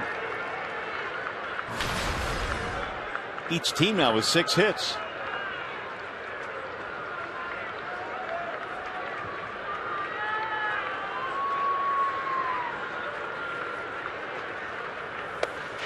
Way outside, 2-0.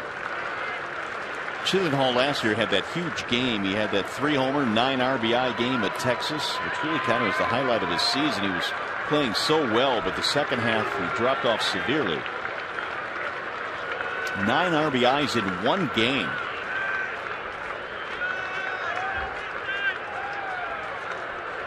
It's like a month for a lot of guys. 2-0 on Chisenhall. Tigers wrapping up this series here. They've got interleague play tomorrow as they start a 3-game series against the Pirates. Up and in.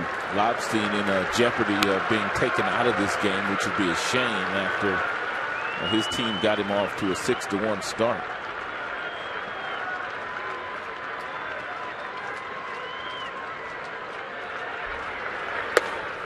That's in there for strike 3-1.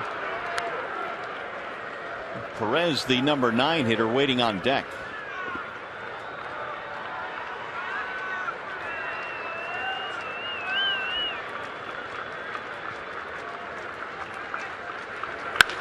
Ground ball, second base. Kinsler knocks it down, stays with it, and he got him by a stop. Close play. Indians get 2 back on the hit by Rayburn.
Nice period. Bell Tire.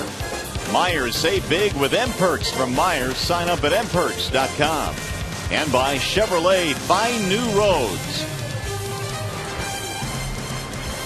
We welcome you back to Cleveland. The game has tightened up considerably now. It is 6-3 in favor of the Tigers. On a gorgeous day here in Cleveland, clear skies. Temperature was 60 at game time. No threat of rain today as Adams goes back to work. Got some big bad hitters to face here in this inning. Cabrera, Martinez, and then Martinez. It's been a big day for Miggy. And it may have just gotten bigger. Oh, Miggy, stop it. That thing is belted way back and gone. I mean, it's like BP for this guy today. Big fella.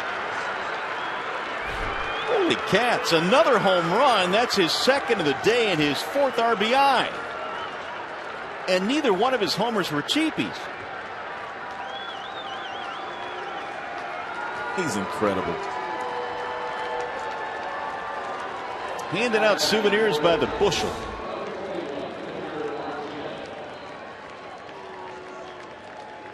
Yeah, listen to it.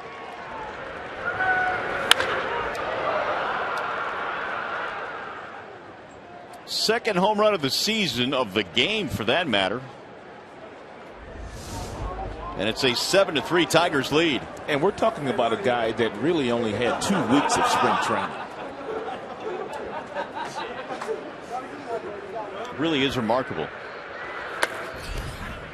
But it appeared that 2 weeks was really all he needed. That is his 9th hit in the last 2.5 days. Is that good? That's really good.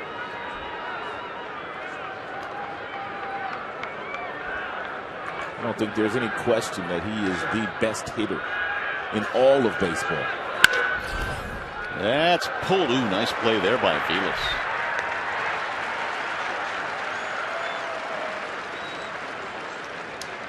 One out. Let's go back to September 1st of 2014 against the Indians. Now this, folks, is ridiculous. How about this bottom note? I guess I shortchanged in one knock. Oh yeah, he's 10 for 13.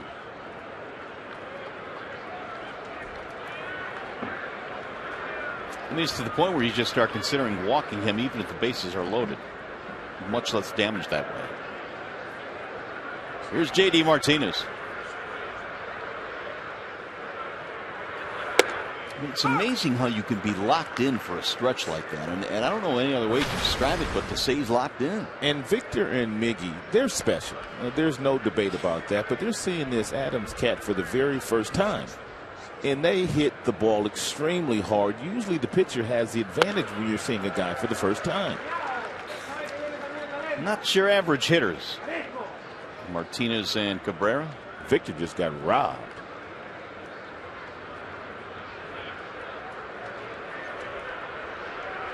JD knocked in a couple with a single back in the second. That's way outside. 1-2 the count.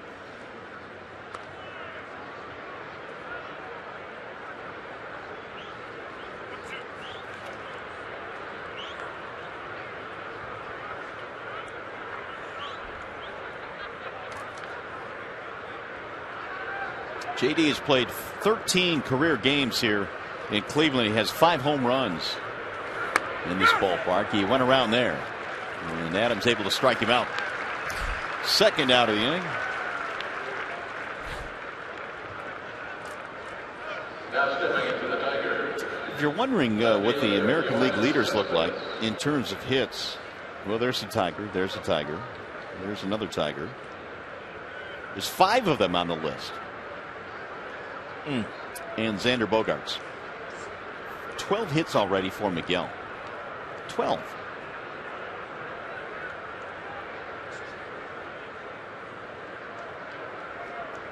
Here's Cespedes 0 for 2.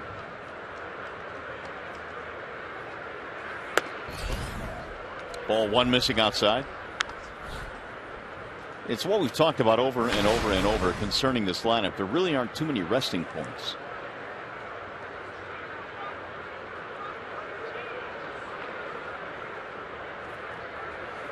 there is usually a guy that can drive the ballpark out of the lineup in most spots in this lineup. And Cespedes certainly is one of them. Trying to extend his hitting streak to 6 in a row.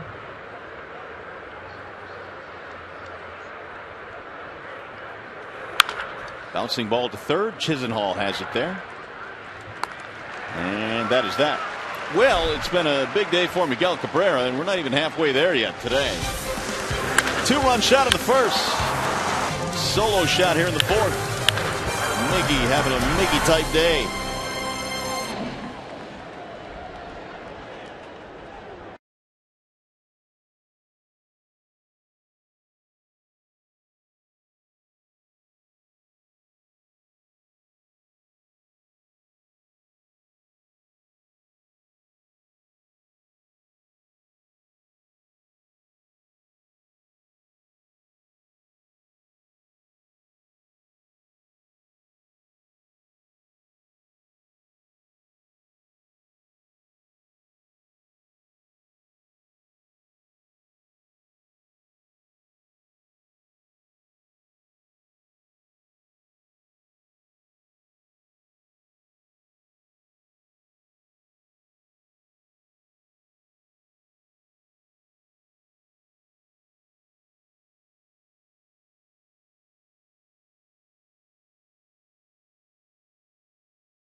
Game. Cabby with 4 RBIs today.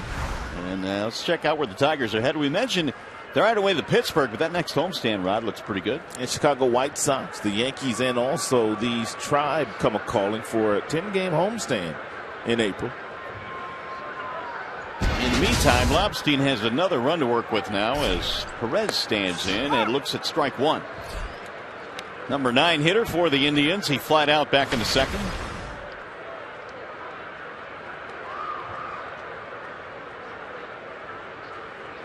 Lobstein gave up a 2-out, 2-run single to Rayburn in the third. And he missed outside. 1 ball, 1 strike.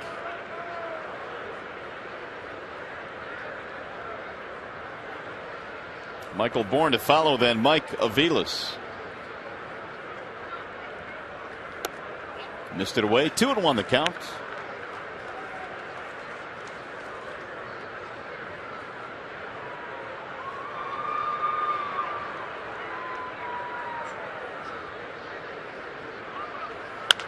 Bouncing ball to short. Iglesias has the hop. And Perez 0 for 2, 1 gone. Fans, every weeknight, don't miss MLB Whip Around on Fox Sports 1 with highlights, instant analysis, live look-ins from around the league. MLB Whip Around is weeknights at 7 p.m. Eastern on Fox Sports 1. And it's also streaming live on Fox Sports Go.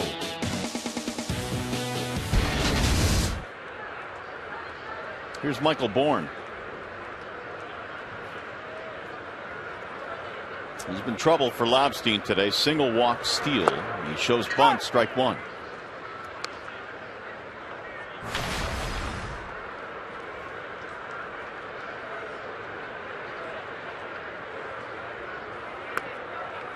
We've mentioned that Bourne has had issues with his hamstrings over the years, and he took some time in the offseason to kind of get that straightened out. He was actually working with an Olympian, Leroy Burrell, who's an Olympic runner.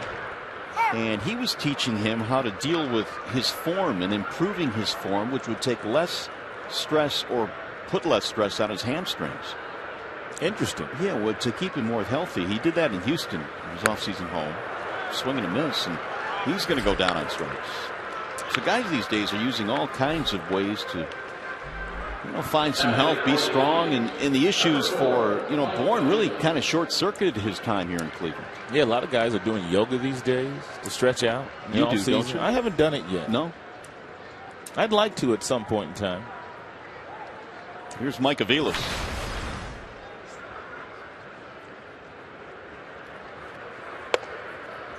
There's a strike called on Aviles.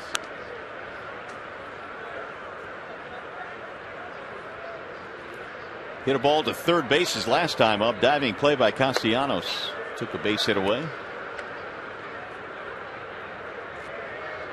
Lobstein is in search of his first 1-2-3 inning. It would come in handy here in the fourth. Driven to center field. Rajai Davis going back, and there's your 1-2-3 inning. No runs, hits, or errors. Nobody left. We travel to the fifth.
On Cleveland this afternoon, you can see the Tigers take on the Yankees on April 20th through the 23rd. And if you're there, you'll receive an Al Kaline 1968 replica jersey as part of the Detroit Tigers Championship Jersey Series. Exclusive packages available only at tigers.com/jersey. So make plans to be there. Here is Nick Castellanos to lead it off for Detroit. Bottom three for Brad Ausmus today: Castellanos, McCann, and Iglesias. Nick looks at strike one. Austin Adams came on in the second inning. Gave up the home run to Cabrera in the fourth, but that's about it. The Tigers have not done a whole lot against him. Adams has a pretty good arm. That last fastball located beautifully at 94 on the black outside. And he's got a really nice slider with some good depth. And you can see why he put up the numbers that he put up last year in AAA, averaging nearly a strikeout per inning. TJ House, the starter, bounced out of the game in the second after a two-run single by JD Martinez. 97. Indians have some guys that can really throw that baseball. They've got several guys that can go 95 and above. Seems like every team these days is. I know the average fastball numbers, the miles per hour, have been rising over the years. There's a swing by Castellanos. First two starters of the series for the Tribe against the Tigers: Zach McAllister and Corey Kluber. And both guys have big arms. Both guys have fastballs 95 and above. Sean Markham was just called up today as well, along with Adams. He's in the bullpen. Yeah, Tigers have forced the Tribe into some reinforcements the last couple days. The 1-2 just off the plate. There's always that argument: was it easier to hit in the 30s, 40s, 50s, or is it easier to hit now? You know, there's more teams now, but back in those days, they weren't facing guys coming out of the bullpen throwing 98, 99. And you were usually facing the same pitcher throughout the game. Yeah, a lot more complete games in those days. Driven well to left field. On the move is Sands. He's going to look up against the wall. On his way to second, Castellanos has himself a leadoff double. And he told you that Adams is throwing 97 miles an hour, and Castellanos knows that. And with 2 strikes, he's looking for a fastball, but Adams hung him that breaking ball, and that allowed him to speed up his hands. He got out in front of it and hit over the head of Sands for a double. Terry Francona is on his way out to the mound. And looks like we have ourselves another wall side windows pitching change. We do. We'll be back.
Update on Justin Verlander. Let's check in with our good friend Matt Shepard. All right, Mario. Yeah, this was supposed to be Verlander's start. Remember, well, earlier today he threw a bullpen session of about 45 pitches. Jim Leyland was out there looking at him.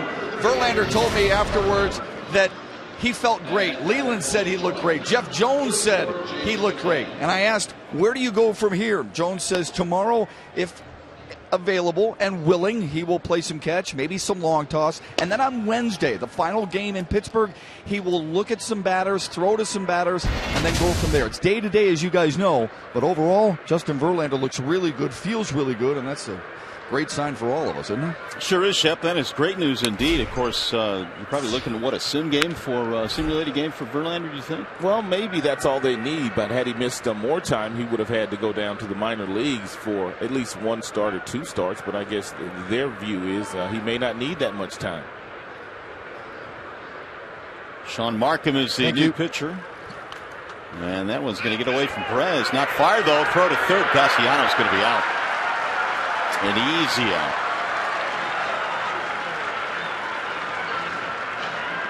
Base is empty now.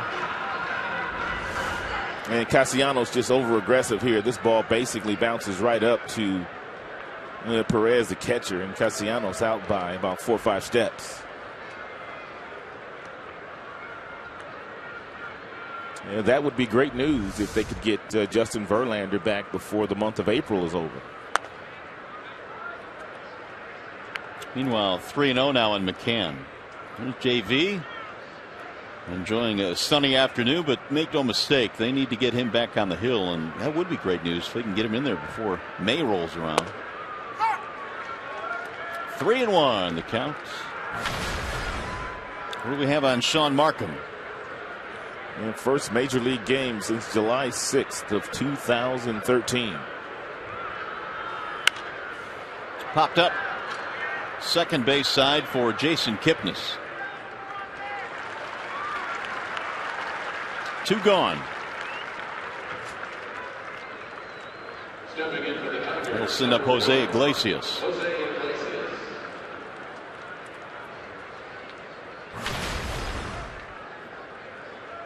Iglesias likes to bunt for base hits down the third baseline. If Chisenhall is giving him a lot of room in that area, no doubt he'll take advantage of it by dropping something down the third base line.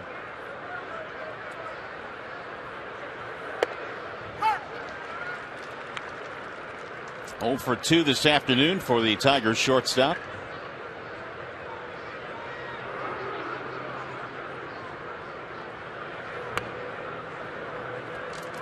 One ball, one strike.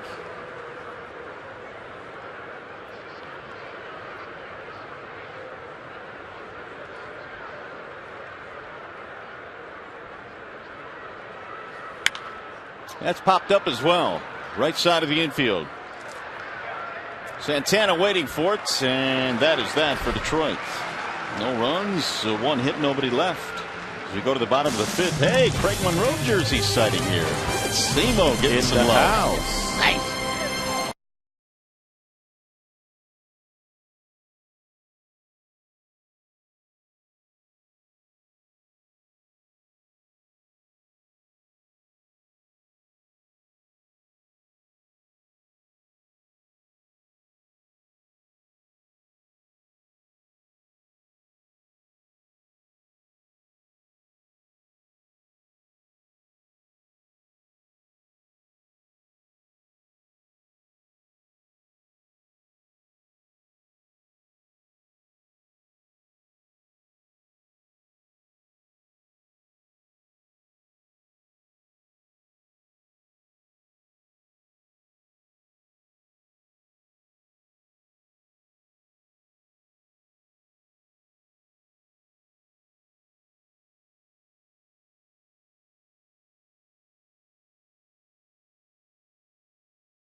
The Indians batting now in the bottom of the 5th inning. Tigers holding on to a 7-3 lead here this afternoon. And here is our high-speed pitch, and it's always brought to you by Xfinity. 88 top fastball for Lobstein. He's gone as low as 70 miles an hour with one of those slow breaking balls. So Jason Kipnis will start it off here for the Tribe. Swings on the first. Awkward swing, 0-1. Kipnis, then Santana, then Sands. These are 3, 4, and 5 in Terry Francona's lineup today. The Indians got a run in the first. They added 2 more in the third. Tigers have done the majority of the scoring. Bouncing ball back up the middle, and Kipnis continues to have a pretty good series. Got a 5-game hit streak now. And his 4th hit in the series.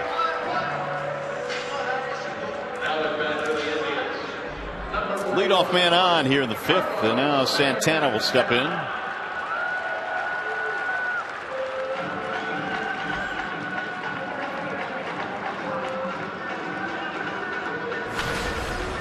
Singled, driving a run in the first. He singled and scored in the third.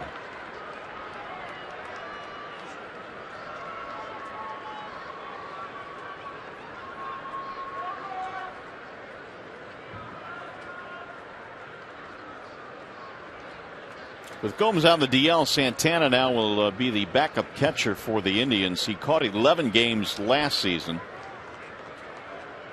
and caught a lot early in his career with Cleveland.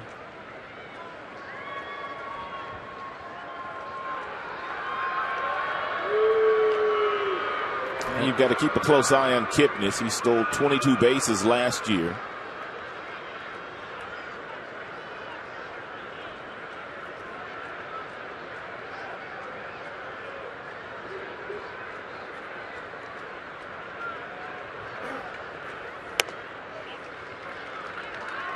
1 ball, no strikes on Santana.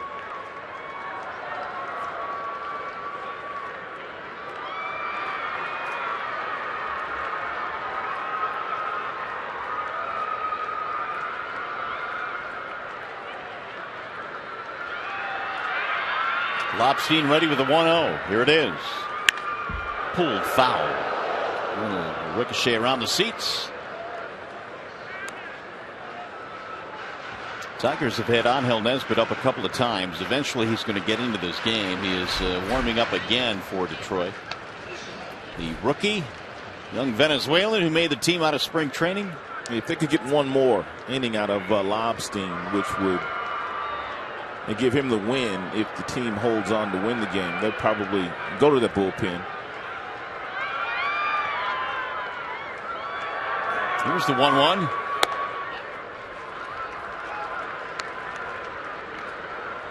It might be a dangerous situation to try to throw a fastball here to Santana. You may as well pull the string with a changeup down and away to see if you can get him to swing at it. And if you locate it, more than likely he's going to hit it right to Iglesias and they can turn a double play. Snap throw to first.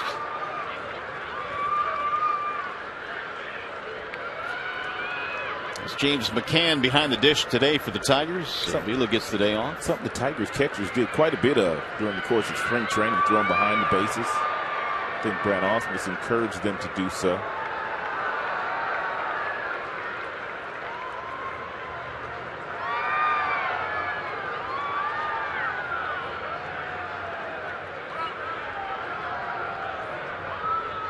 Two and two on Santana. We're in the 5th. Leadoff single by Kipnis.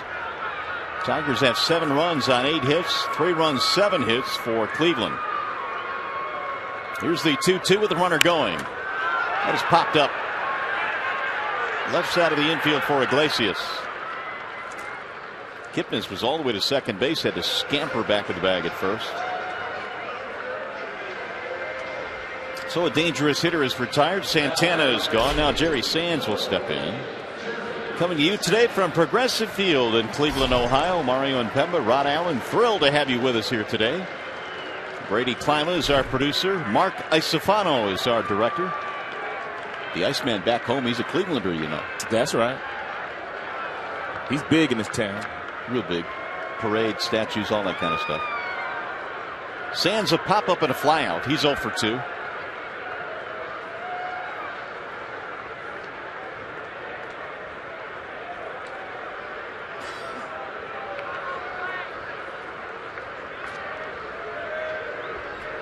Sands had a big day yesterday, knocking in 4. He was 3 for 4 in the game, but they've handled him today.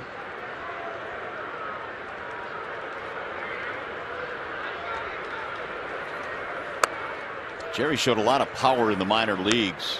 In parts of 7 minor league seasons, he hit 137 home runs. Had a big year in Albuquerque a few years back, and he knocked in over 100.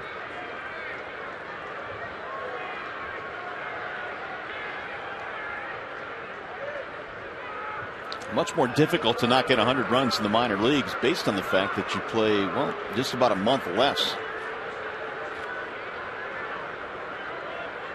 Although Albuquerque, pretty good hitting ballpark. Yes, it is.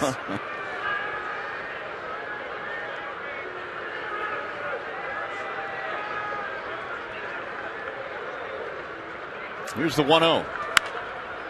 Popped up, heading back to the seats, though. Not too many bad spots to hit in the Pacific Coast League. Colorado Springs, where you played a tour, ball flies there too, huh? Las Vegas.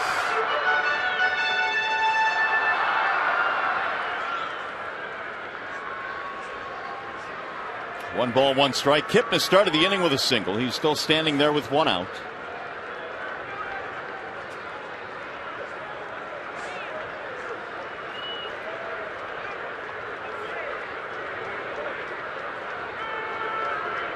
Tigers have won 17 of their last 22 here at Progressive Field. I'm talking about the season series in the broadcast yesterday. They've handled the Indians. And this is a team that certainly has been a contender in the Central Division, but the Tigers now 28-12 since the start of 2013 versus the Tribe.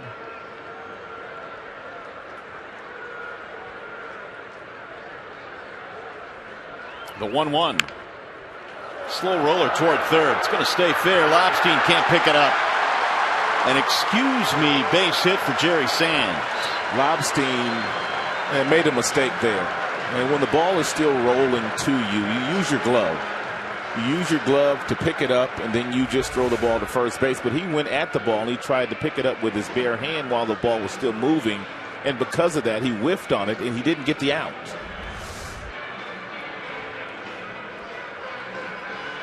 Well, that's going to open the door a little bit. Make Brad Ausmus pace a little bit as well. Well, Brad is trying to get him through 5 here today. Here's another left-handed hitter in Brandon Moss, who has a double and a walk and a run scored.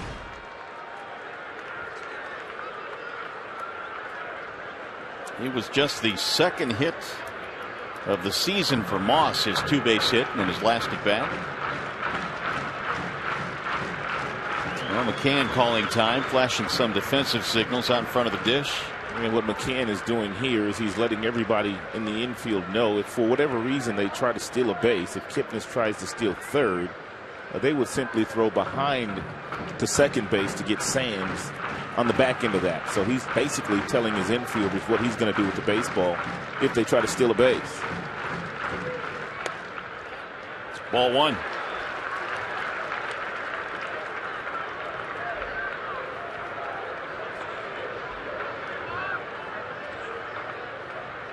Lobstein about to throw his 90th pitch of the afternoon.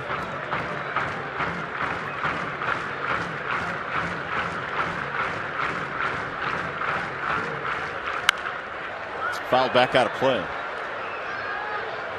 1 ball, 1 strike.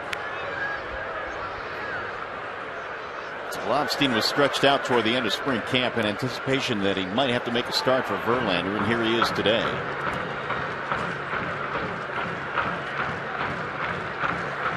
Meanwhile, Nesbitt's still warming up.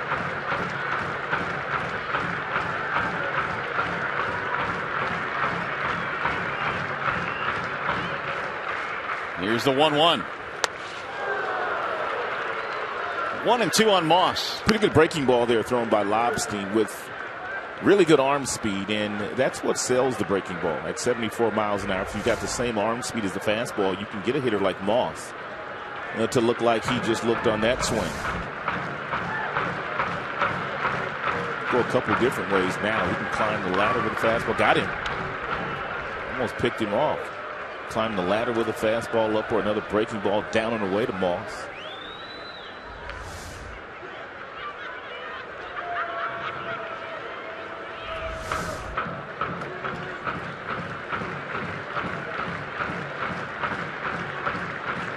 See if Lobstein can finish him off. 1-2.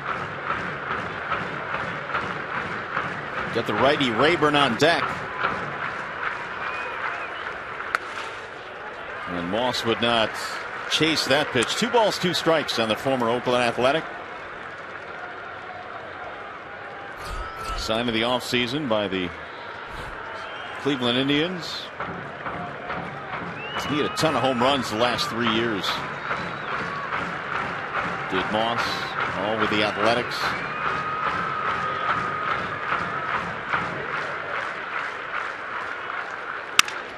Pulled foul, first base side.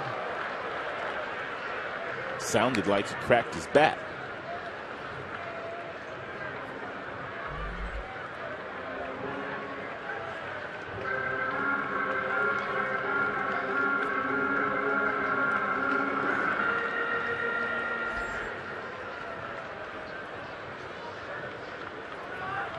So Moss, a new bat to work with now.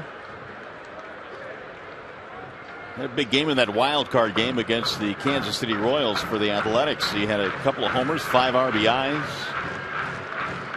The Royals went on to win that game and then eventually make it to the World Series.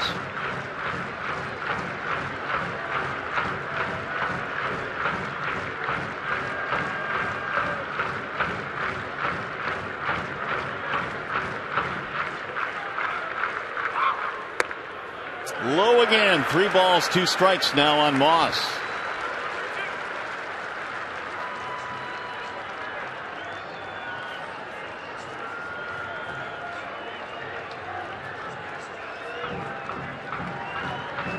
That is 5 full counts now for Kyle Lobstein today. Yeah, he's thrown a total of 94 pitches. And the ratio not great today for Lobstein.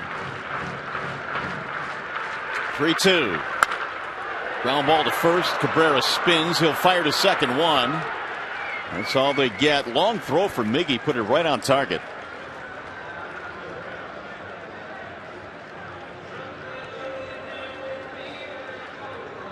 As you like to say, Ron, the part of the game that nobody talks about for Miguel. Well, nice adjustment with the glove. He fired a strike to Iglesias. A little late start for Lobstein getting off the mound, getting over to first base. Therefore, Iglesias didn't try to turn it over, but you could see that Kyle had a little bit of a late start.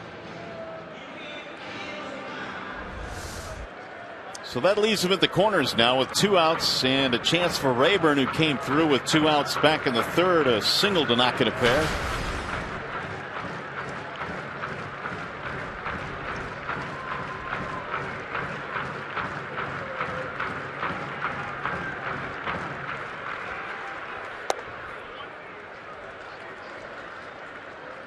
Rayburn now 3 RBIs in this series.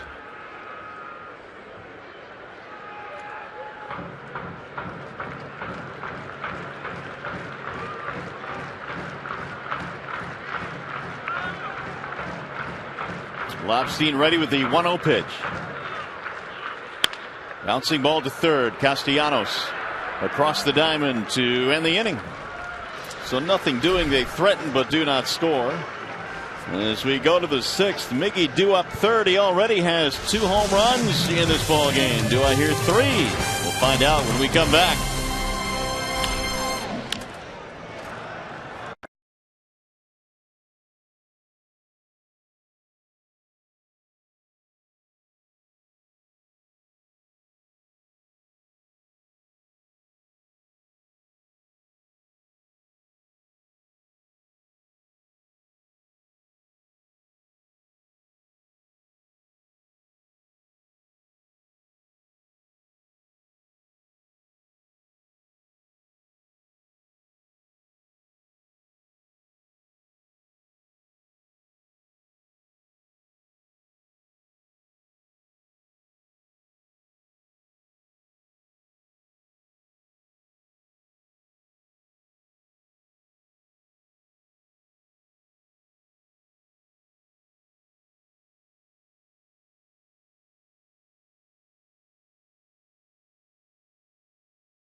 Seven to 3 ball game as we go to the top of the 6th inning now here in Cleveland. And don't forget, it's April in the D on Fox Sports Detroit. Visit the life-size bobbleheads of Tigers Victor Martinez and Ian Kinsler. They're at the GM Renaissance Center in downtown Detroit. For more information on April in the D, visit foxsportsdetroit.com. April in the D in high gear now. You got the Tigers going, you got the Wings going to the playoffs. Thursday night on Fox Sports Detroit, Wings and Tampa Bay Lightning. And our best wishes to the Wings. Here's Rajay Davis to start things off in the 6th inning. Davis, Kinsler, Cabrera, top 3 facing Sean Markham. There's the strike call. 1 ball, 1 strike. I mentioned Markham last pitched in the big leagues in 2013. That was with the Mets. Rajay takes a strike.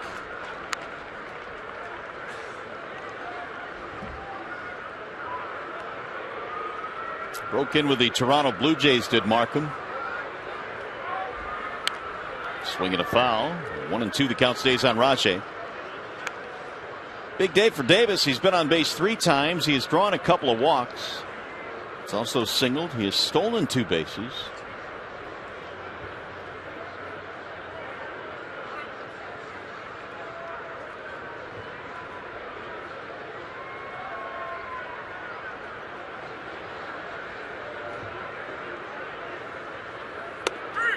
And he got him strike 3. That time Rajay knew it. He's out of there. 1 gone. That's a nice breaking ball there thrown by Markham. He started it off the plate inside, and that's exactly what Rajay saw coming out of his hand. But the ball had some break on it, and it caught the inside corner. That'll bring up Ian Kinsler.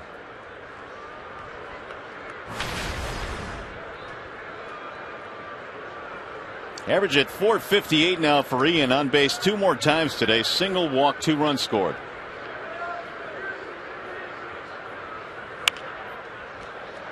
Check swing that sails foul.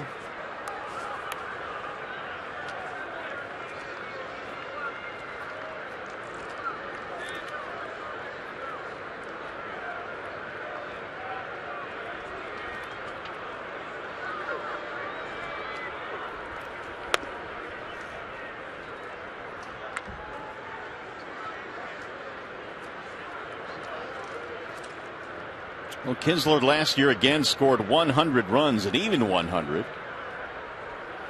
I'm thinking with this offense this year, he'll get back to that plateau once again. Played nearly every game last year, too. Played 161 games last year, Kinsler. Markham with the 2-1. Bouncing ball left side of the infield. Aviles has it. 2 gone. Let's take a peek at our Bell Tire pitch by pitch. And Miguel Cabrera has had a monster, and I mean monster series. He is 10 for 13, but he has no holes in his swing. It doesn't really matter where the ball is. Miggy's going to square it up, and he's been doing a lot of that in this particular series.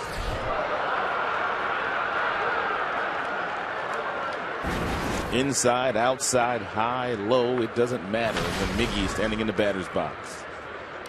3 for 3 in this game. The season average now is up to 500. What does Miggy want? 3 batting titles? I think he's won 2, hasn't he? 2 of them? We'll 2 or check. 3.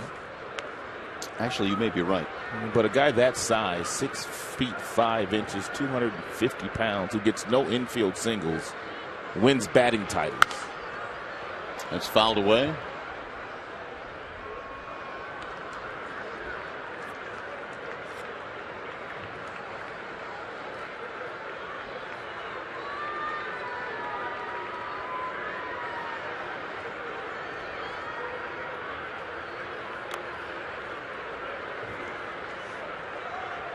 Two balls, 1 strikeout, Miguel.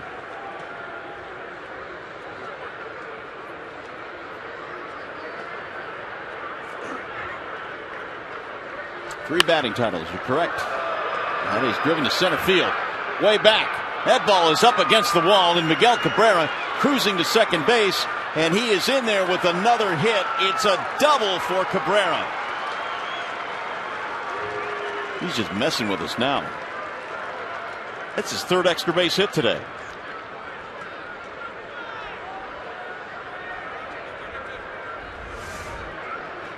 And Miguel picks the foot up and puts it back down and drives the ball to straightaway center field. Bourne plays shallow, but he wasn't going to run this one down as it short hops the wall. And Miguel Cabrera with another hit, 11 hits in the weekend series here in Cleveland. It sounds like you're making that up, but you're not. He hits in this ballpark like he plays here every day.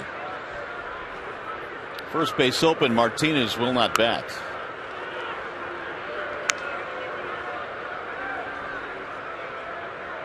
They will walk him intentionally with 2 outs and first base open.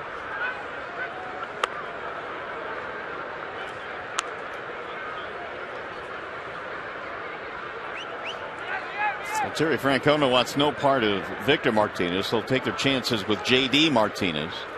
Tigers up 7-3. We're in the 6th inning here in Cleveland. We had just run out of superlatives to describe Cabrera. So there's the intentional walk to Victor. 11 for 14 in this series. 354 career batting average here at Progressive Field.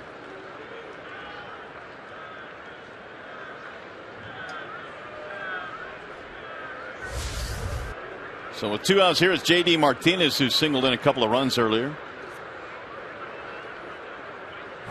Tigers at one point led 6-1, then 6-3, now 7-3. 2 hits today for J.D.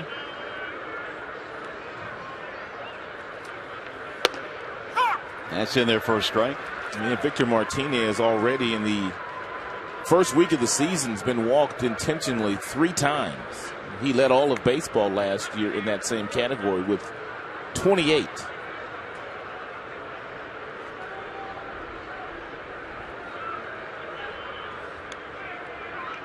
Here's the 0-1. No balls, 2 strikes. Cespedes waiting on deck. We'll see if the Tigers get to double digits again in the hit column. They seemingly do it every single day. They have 9 so far in this game.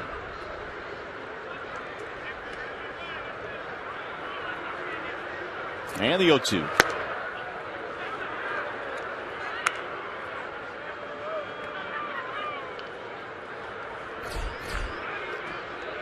Here's Cespedes. The 3 batting titles for Cabrera: 2011, 12, and 13.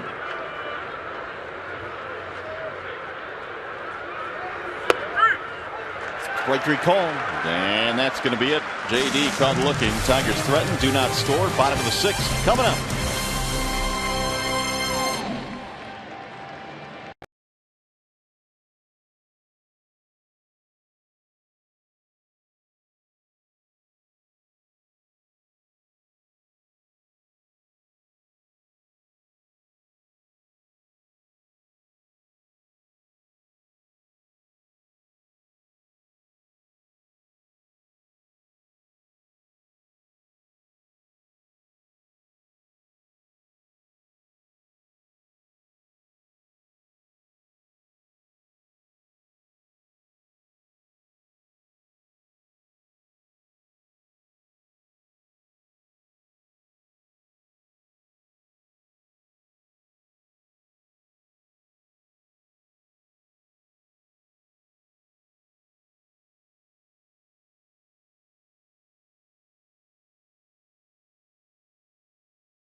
And the Tigers 9 more hits in this contest today. We go to the bottom of the 6th inning. Tigers have a change on the mound now. Here is the young rookie Angel Nesbitt. And quite a contrast in velocities here with Lobstein and now Nesbitt. Nesbitt has a power arm, fastball, gets all the way up to 95. He's got a nice slider. He's working on a really good 2-seamer, as you can see last year in the minors. He averaged better than 1 strikeout per inning, 72 strikeouts in the unlimited innings that he pitched. So Nesbitt will face the 8, 9, and 1 hitters. You got Chisenhall, Perez, and Michael Bourne. From a pitching standpoint, Angel Nesbitt was the talk of camp from day one. And you just had a feeling that somehow, some way, he was going to make the 25-man roster and travel north with the team, as he did. He's got a great personality, always has a smile. And, of course, he's smiling because he made his first big league club. But that's just his personality nonetheless. And his cued foul back out of play. When Al Avila, the Tigers assistant general manager, told Nesbitt that he made the club toward the end of spring camp, he told him in English first. and Nesbitt made him tell him in Spanish to make sure that he understood him, because he couldn't quite believe that he made the club.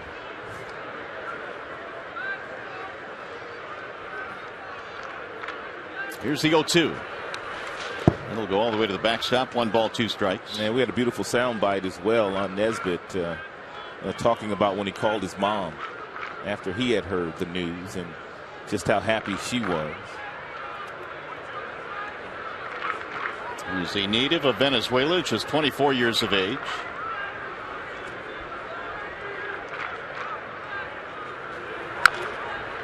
Rolled foul as Chisenhall stays alive.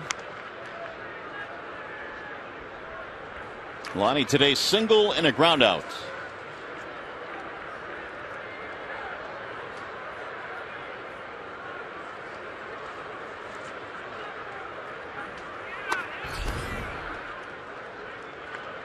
Two balls, 2 strikes.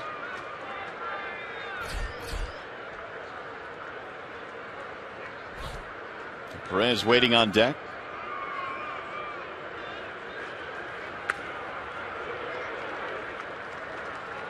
That'll fill the count now, 3-2. Nesbitt last year split time with Lakeland in the Florida State League and Erie, the AA team. Combined for 20 saves in those 2 spots. And the 3-2. Ooh, he hit him. Chisenhall goes down.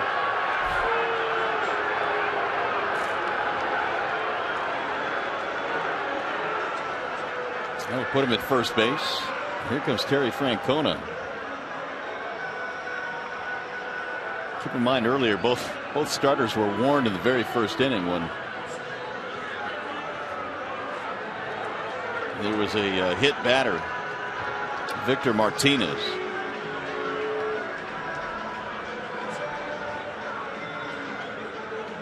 Meanwhile, Brad Ausmus going to take some time to walk out to the mound now as Francona continues his discussion with Dan Iasonia.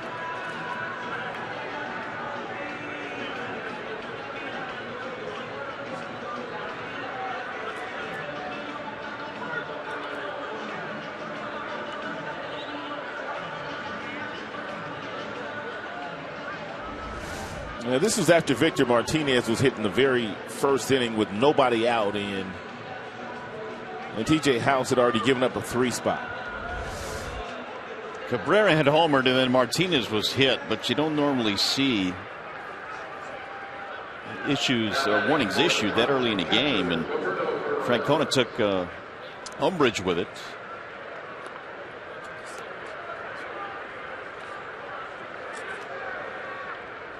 So the leadoff man is on. Here's Perez now.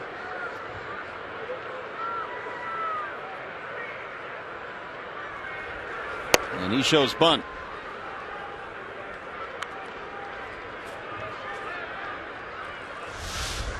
Well, the bullpen's certainly have been a factor in this series. Well, Cleveland has had to dip into theirs a little bit more than the Tigers have, and their bullpen has not been good. They've given up 9 earned runs, and they've walked 7. Meanwhile, 2 balls, no strikes on Perez.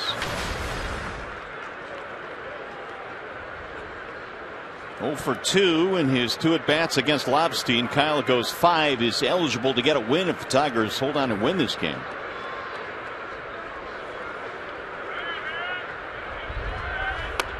Way outside, 3 balls, no strikes. So Nesbitt struggling to throw strikes here.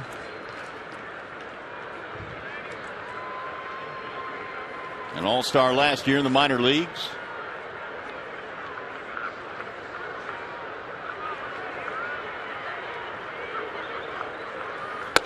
Real pitch is in there, a strike. 3-1 the count.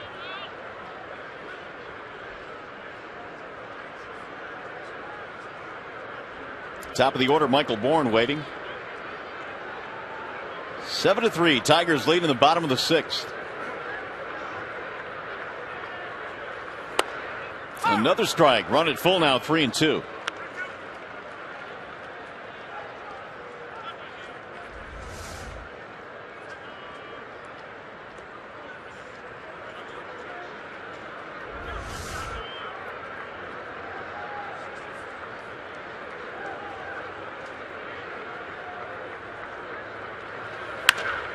Driven to center field. Davis cruising back to make the catch.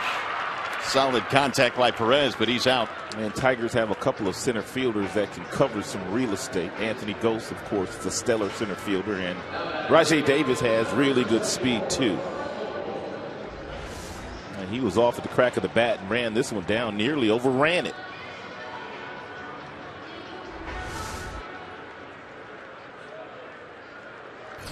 More action in the Tigers bullpen. Lefty Blaine Hardy.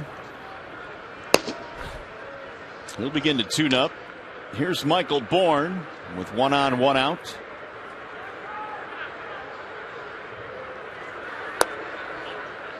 Ball 1 to Bourne.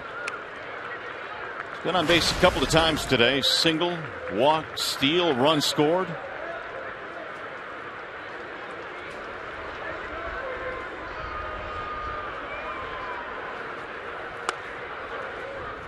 One ball, 1 strike.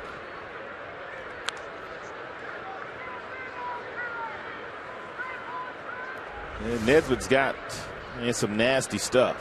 That's that two-seamer he's been working on.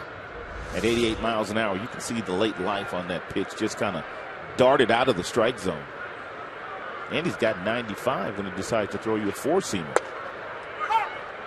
That's in there for a strike. He's been in the Tigers minor league system since '09. He has about 280 innings of minor league work under his belt.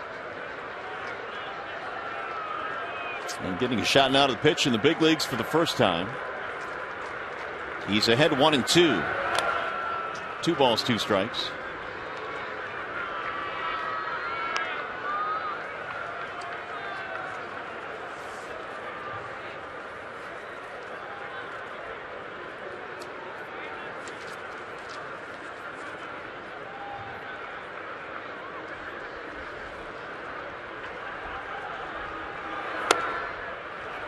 So he's gone full now, 3-2. Nesbitt's big league debut came on the 8th against Minnesota in a 3-game series against the Twins. Pitched a third of an inning. Retired the only batter that he faced.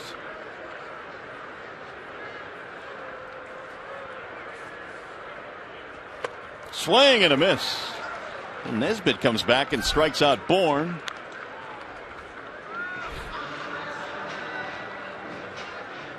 It's a good hard four-seam fastball at 94 miles an hour right down the middle, thrown right by Michael Bourne.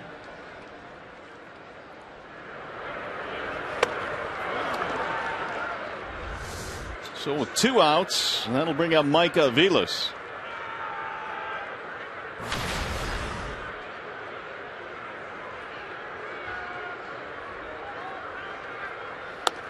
Way outside, 1-0. Vilas this afternoon is hitless, 0 for 3. He's put the ball on the ground twice.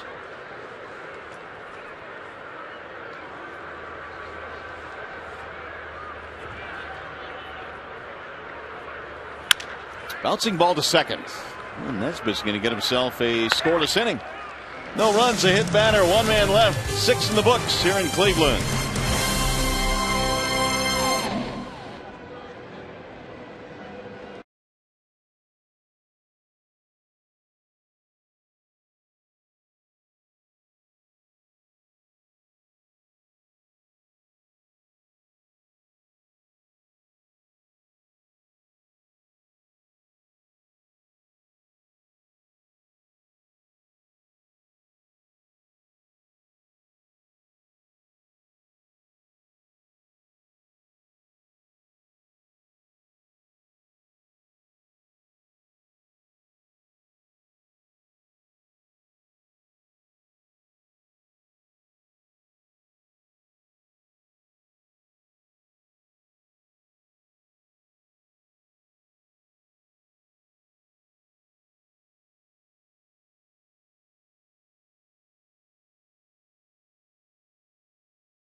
for a sweep if the Tigers can hold on here. What's going on around the rest of the major league and some news and notes?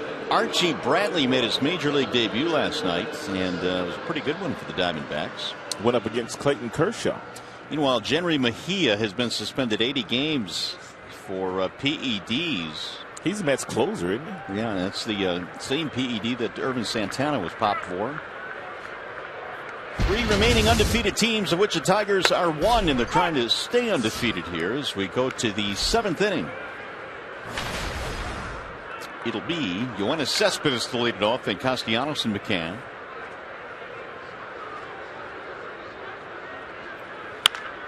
Pulled on the ground to third, gobbled up there by Chisenhall.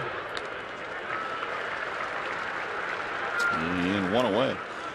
Well, we're headed to Pittsburgh next. Interleague play for the Tigers. Here are the upcoming pitching matchups. The probables presented by Gordon Chevrolet. And a couple of right-handers, Cole and Burnett, followed by the left-hander Liriano, and the Tigers will counter with Sanchez, Green, and Alfredo Simon. Seems like we play Pittsburgh every year, right? In Interleague, they've become a little bit of a rival for the Tigers. It's a beautiful ballpark. Oh, no doubt. High fly ball, right center field. Michael Bourne cruising back. Edge of the warning track to retire Castellanos. 2 outs. We're going to quiz you on James McCann here. We're going to give you some information. 3 things you need to know about James McCann. Played with the USA national team in the 2011 Baseball World Cup and the Pan Am Games in 11 as well. He was a 2nd-round pick out of Arkansas. Also threw out better than 41% of the attempted base stealers in the minors the last 3 years. One of his teammates at Arkansas was a former Tiger, Drew Smiley. Strike 1 on McCann, who is 0 for 3.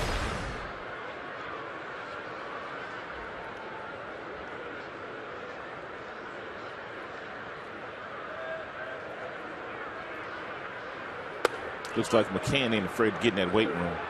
No, not at all. Huh? He is a big boy. Looks good in his uniform. He actually made his major league debut in this ballpark last year as a defensive replacement in September. Skies this one in the air toward right center. Looks like Brandon Moss wants it, and he'll catch it for a 1-2-3 inning. Stretch time here in Cleveland. Great day for baseball. Tigers trying to complete the sweep.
We'll give it to you back in the 2nd inning, and Kyle Lobstein, the bases were loaded. He was in jeopardy of being lifted out of this game, but there was Nick Castellanos diving, making a very nice play to get the Tigers out of that jam in the 2nd inning. Freaky fast out Castellanos, nice play. Knicks made a couple of those in this ball game today. Castellanos helping the Tigers out defensively. They have themselves a lead going to the bottom of the 7th. Castellanos goes to his left a little bit better than he goes to his right. Therefore, there are times where you'll see him kind of shaded over a little bit or toward that third baseline just to give him a little bit more time because he goes to the left better than he goes back to the right.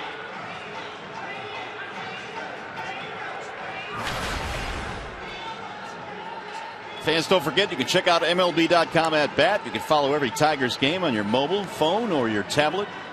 You know, MLB.com at bat has live look-ins, replay reviews, StatCast, and a whole lot more. So check it out for your smartphone or your tablet. They're checking it out right now.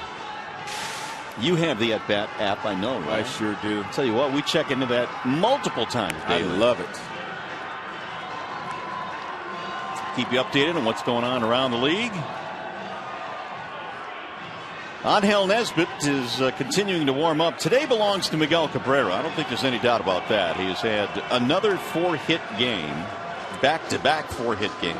It's the first time in Miguel Cabrera's career that he's had 4 hits in back-to-back games. And the last Tiger to do it, you have to go all the way back to 2008 when Curtis Granderson was wearing a Tigers uni. He just makes the game look so easy. And has a lot of fun doing so. I guess it's kind of hard not to have fun when you're as good as he is. Yeah, there aren't too many bad days at the office. Here's Jason Kipnis. Kipnis, Santana, Sands facing Nesbitt here in the 7th. Swing and a miss, or actually fouled it off. Right at home plate, 0-1 on Kipnis. 1 for 3 for the Indians' second baseman. Had a single in his last at bat. Nesbitt hit a batter to start things off in the 6th, but then got 3 outs. No damage done.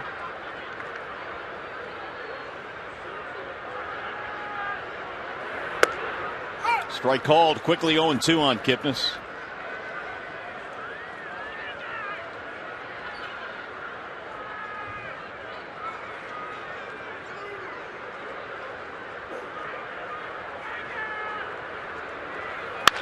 Bouncing ball right side. Ranging left is Kinsler to throw him out. It's another ground ball out there for Nesbitt. 1 away now for Santana.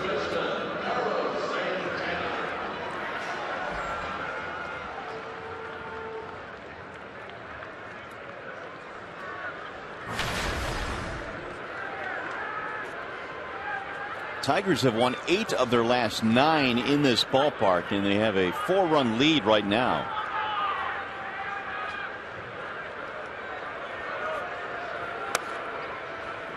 That's low. 1 ball, no strikes. I mentioned this earlier. The only teams coming into play today that were 5-0 were the Tigers, the Royals, and the Braves over in the National League. There's a swing and a miss.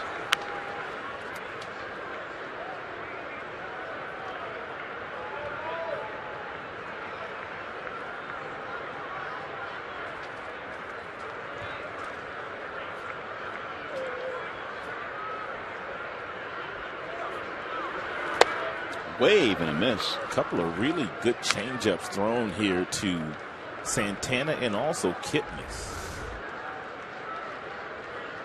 Outstanding changeups. You know, if Nesbitt can find his footing here early in the month of April, he can be a nice weapon for the Tigers out of the bullpen.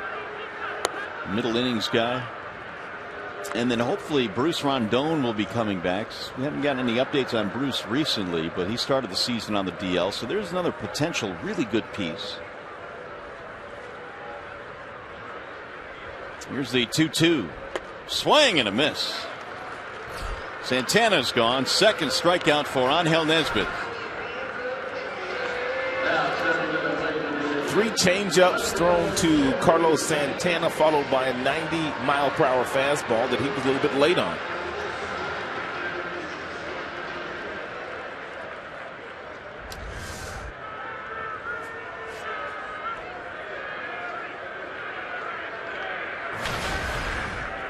Jerry Sands will step in.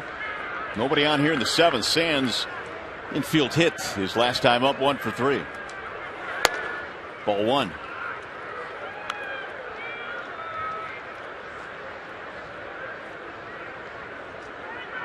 Indians have not scored since Rayburn's 2-run single back in the 3rd. Lobstein went 5 today. Nesbitt has scored at 6th and trying to make it a scoreless 7th as well. I mean, for the most part, the entire weekend, Tigers have kept the Tribe fans quiet. Slow tap, hit towards short. Boy, Iglesias double pumped and still threw him out. His feet are so quick and his hands are so quick. He even bobbled it and had time to throw him out. Nice play, 1-2-3 inning for Angel Nesbitt.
Here's our Comerica Bank game summary this afternoon with the Tigers holding on to the lead against Cleveland. As we go to the 8th inning, it's been a big day for Miguel Cabrera.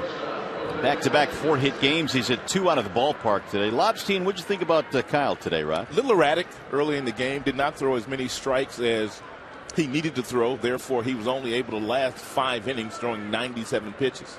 It's 5 straight games now. The Tigers have scored 7 or more runs. Iglesias looks at a strike 0-1.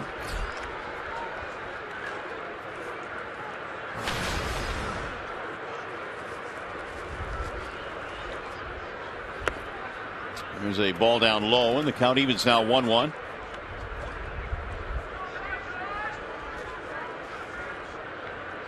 Davis and Kinsler to follow. Here's the 1-1. Bunted but foul.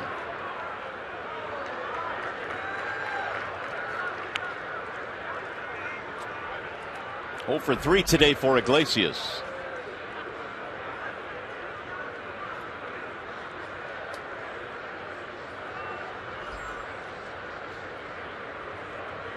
Sean Markham is still out there. He came on in the 5th inning.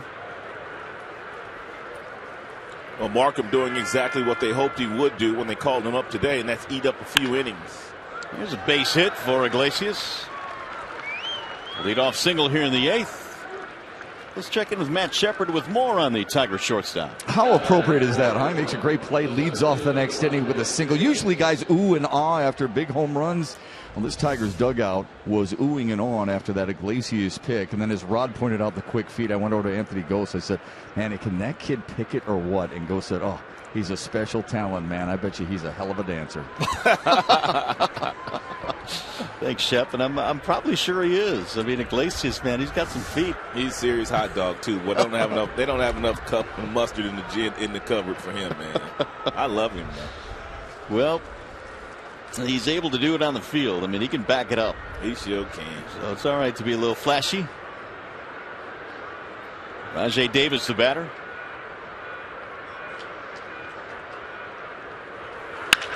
Pulled on the ground is short. This could be 2. There's 1 and 2. Aviles, Kipnis, Santana for the 6-4-3.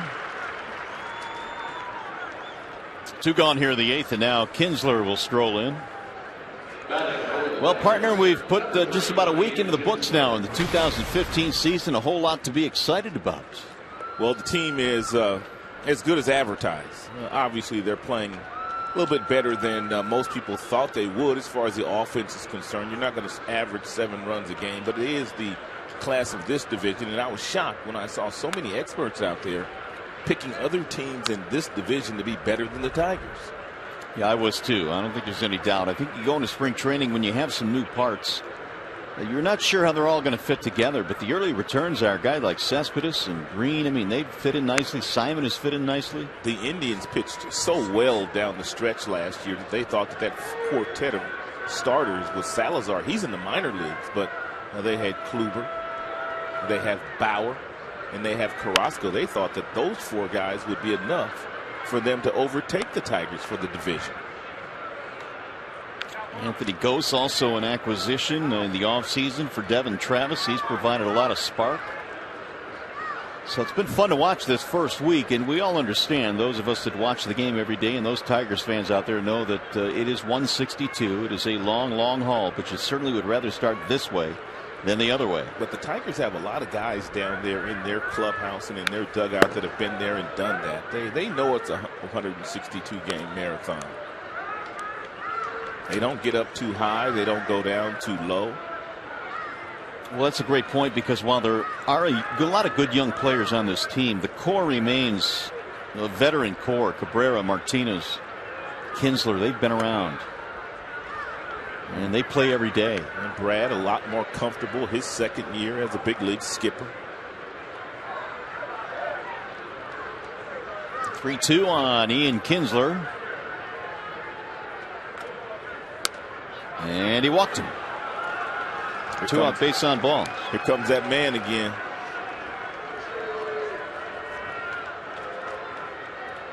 Homer, single, homer, double. Does he have a triple in him for the cycle? What do we have here? Oh, we've got a graphic with Hank Aaron on it. This is coming into the season. This is quite a pace for Miguel Cabrera. When you start comparing yourself to Hank Aaron, favorably, I might add. I mean, those are almost identical numbers. He is, if you update with the 2 home runs today, 392, which makes him 8 shy of 400. Hall of Fame numbers.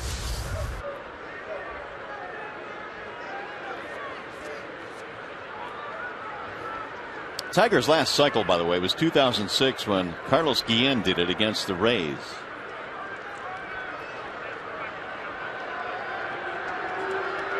Oh, it ain't gonna happen. They're gonna walk him. They're tired of watching him. How about that? They're walking Miguel to get to Victor. That just speaks volumes of this lineup. It'll put runners at first and second after the intentional walk.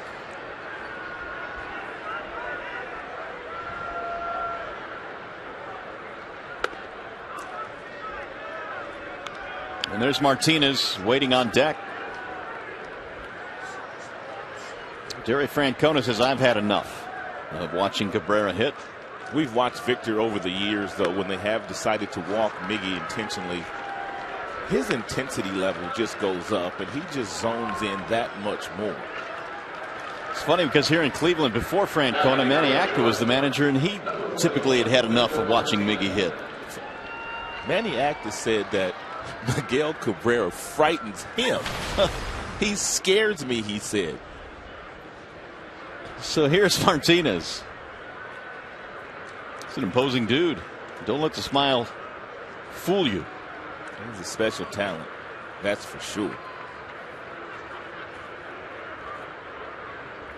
Victor was walked intentionally back in the 6th. He has also been hit by pitch. He's walked twice. That'll bounce in. Get away from Perez, but not far enough.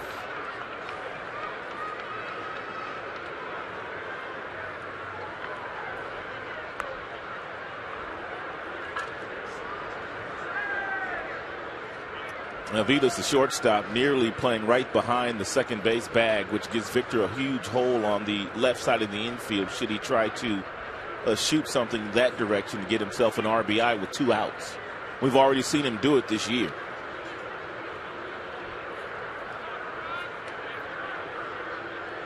Here's the 1-0. In there for a strike. 1 ball, 1 strike now on Victor. Victor is a career hitter from both sides of the plate, which is rare for any switch hitter. Played a lot of years here in Cleveland, so he's hit a lot in this ballpark. 303 lifetime at Progressive coming in. Made 3 All-Star teams with the Indians. 1-1 is low. 2 balls, 1 strike. Last year's best designated hitter. He won the Edgar Martinez Award. And it did Victor Martinez. And finished second to Mike Trout for the MVP.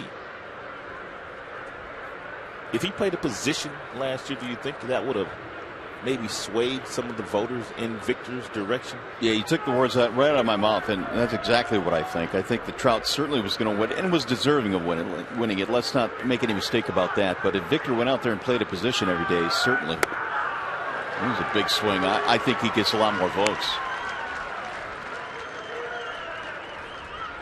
Victor mostly a DH these days, and of course with the knee injury this year before the season started, it's unlikely he's going to catch this year, and even unlikely that he'll play any games at first base. Yeah, they need to just go ahead and take his catcher's gear out of his locker. And that's why I think you saw Romine seeing some action at first, Perez seeing some action at first base. 4-year contract just given to Victor in the offseason. He is too valuable for them to put behind the plate. Bouncing ball towards second. Kipnis moves over. And that'll take care of the Tigers. Nothing comes of the 2 2-out walks. Here comes the bottom of the 8th.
Eighth inning, and Chevrolet brings you the hard-working steal of the game.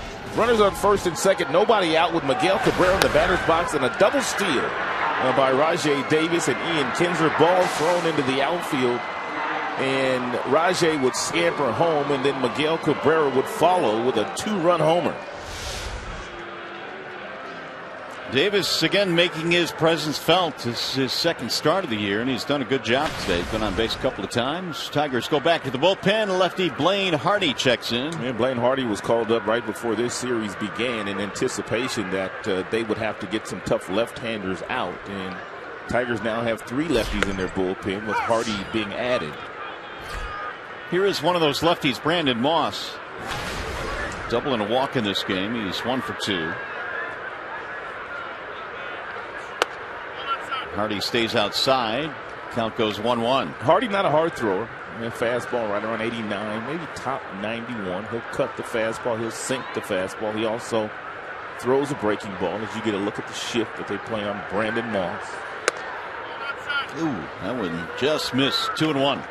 Blaine Hardy also did some very nice work against left-handed batters last year. 39 innings in the big leagues last season. Spent the other part of the year at Toledo. 2-2 on Moss. A four-seam fastball upstairs at 88. Moss had a difficult time of catching up to it.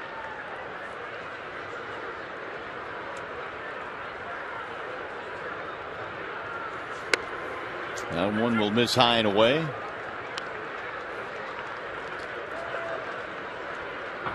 Fill the count now 3-2. Lefty's batted just .203 last year against Hardy. And he lost in ball 4. Didn't want to do that. Leadoff walk here in the 8th.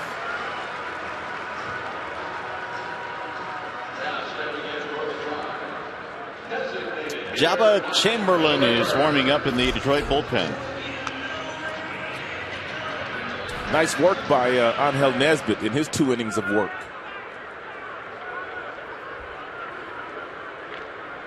Third walk for Tigers pitching, but Nesbitt hit the first batter he faced, and then he got 6 in a row. Rayburn a 2-run single in this game.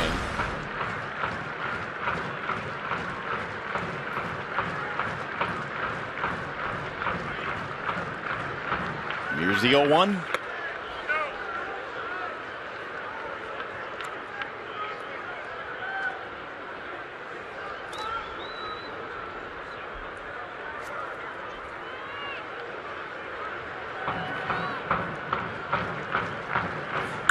Rayburn shoots one to right field, slicing away from Martinez. Trouble. Going to go to the wall. Moss on his way to third. They will stop in there, and now the Indians have something going here in the 8th. A double for Ryan Rayburn. Tried, not going quietly.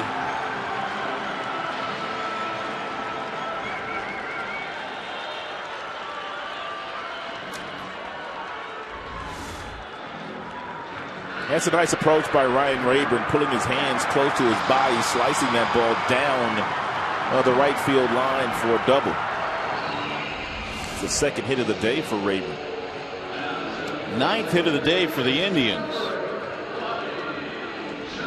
So there's trouble afoot here in the 8th. 2 on, nobody out. Hardy is facing the bottom of the lineup. Here is number 8 hitter Lonnie Chisenhall.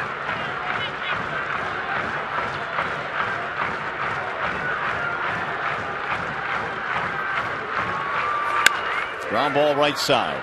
This will get a run in, but Kinsler will take the out. Chisenhall gets an RBI and advance Rayburn to third as well as Moss scores on the play.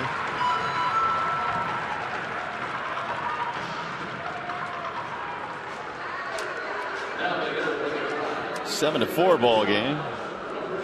Looks like Tom Gorzalani, the left-hander, is now starting to throw with Jabba Chamberlain. And Tigers closer also, Joaquin Soria, starting to get loose.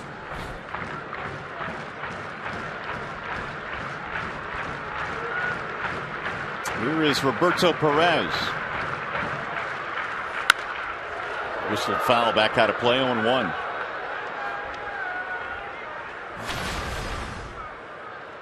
Tigers have 10 hits today, and they have had double-digit hits in every game this year. 10 or more in every contest. Every one? Every one.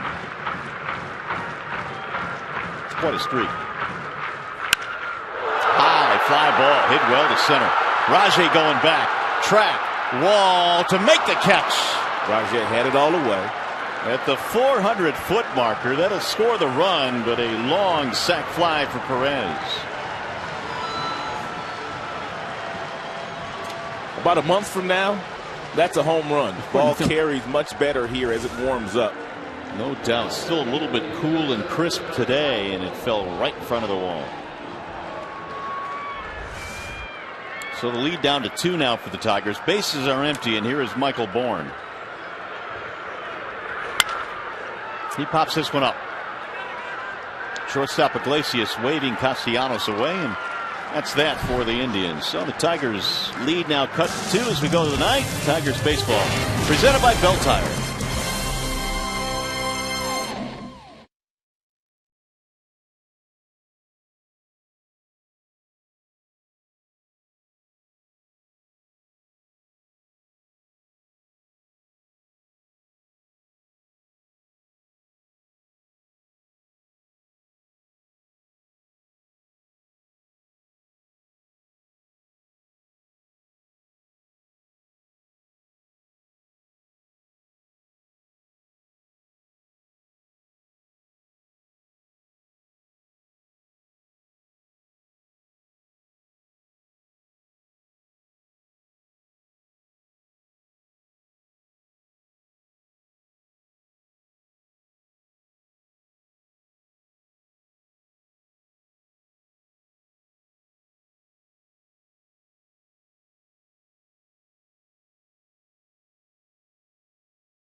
Here for the post-game show, because John Keating will talk with our player of the game. I will go inside the Tigers clubhouse.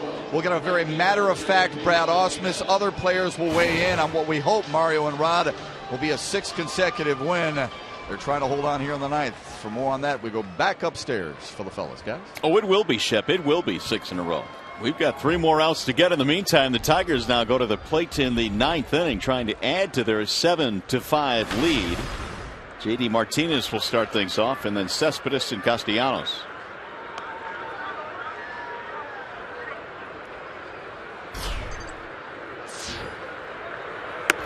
And the first pitch is in for a strike on J.D. Couple of hits, couple of RBIs for Martinez today. Sean Markham is still out there. Swing and a miss. Couple of really slow breaking balls thrown by Markham to J.D. Martinez. That last one registered at 70 miles an hour. He's giving the Indians exactly what they needed when their starter was knocked out early in this game. He's gone 3 2/3 scoreless. High fly ball left field. That ball is hit deep. Man, is that thing up there, and that ball is gone. A towering home run to left field for J.D. Martinez. 2 slow breaking balls thrown to J.D. Martinez, and then a fastball that Markham tried to sneak by him at an 0-2 count, and J.D. Martinez is homered for the 3rd time this year. We're going to make it our Nissan drive of the game. Fastball down and in, golfed high in the air. Sands, the left fielder, turned and watched it fly over his head. How about this now? Martinez has played 14 games in this ballpark, and he's hit 6 homers. He doesn't like hitting here, does he? Not at all. There's a ball outside to Yoenis Cespedes. It's a tough team to beat. And the Tigers, when they get starting pitching, it's tough for the offense not to score enough runs for the starter to win. If you're having a quality start, that's just how good the offense is. Usually players are complaining about the cold weather. It's the start of April. The offense is usually off to sluggish or slow starts. Not so for the Tigers. It's their 11th hit of the game. And Cespedes trying to extend his mini hit streak that he's started the season off with. He's hitting all 5. Big run for the Tigers. Now makes it a 3-run spread.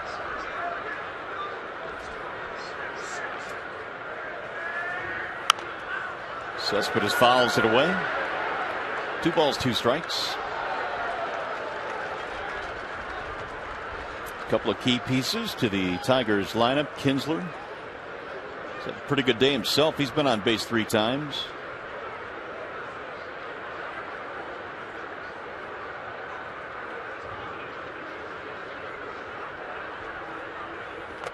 Swing and a miss. 1 out. Hey, tonight on Fox Sports Live, they've got all the news from around the sports world, including highlights of a full day in the NBA, NHL, and MLB. Fox Sports Live is tonight on Fox Sports 1. Also streaming live on Fox Sports Go. I'm sure they'll have some Miguel Cabrera highlights on that show this evening. Yeah, approximately 4 of them. 2 homers, a single, and a double. There's a swing and a miss by Castellanos. Nick has a double in this ball game. He is 1 for 4.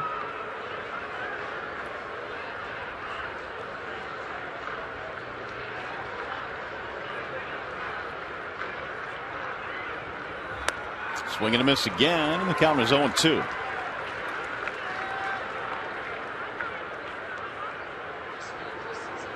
It was the first run the Indians bullpen had given up since the Tigers got one in the 4th inning.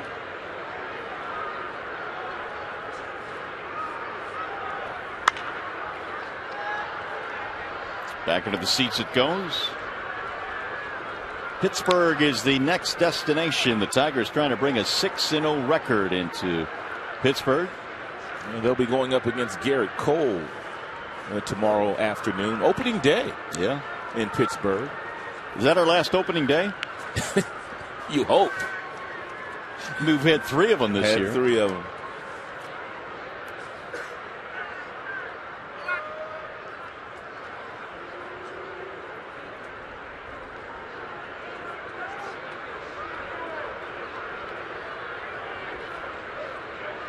Markham surrendering the home run to Martinez here to make it a 3-run spread. Castellanos waiting on the 0-2. Ooh, he called him out on strikes. Really? That was interesting. Castellanos didn't like it.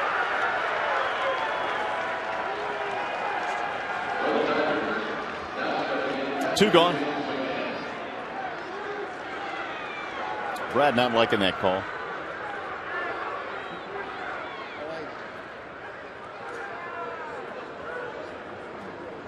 Here is James McCann. Hitless this afternoon, 0 for 4. Fouled away 0-1.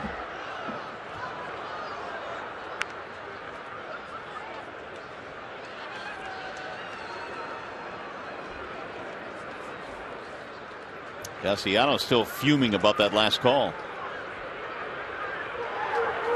McCann nubs one back to the mound. Markham will backhand it. That'll be it. However, the Tigers get an insurance run on the J.D. homer. Let's go to the bottom of the 9th.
bank can be. When it's time, come to Comerica.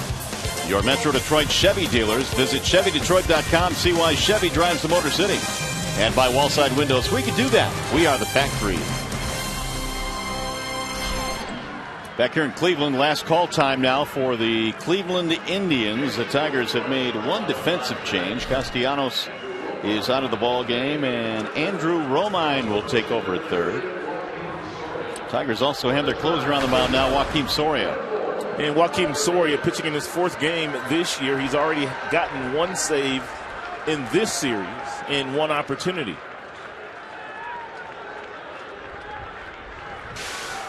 Soria will face Aviles, Kipnis, and Santana in the home half of the ninth.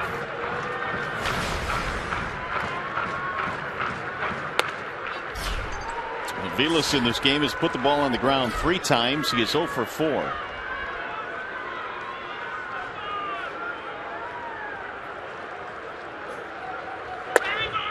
And Soria delivers a strike 1-1.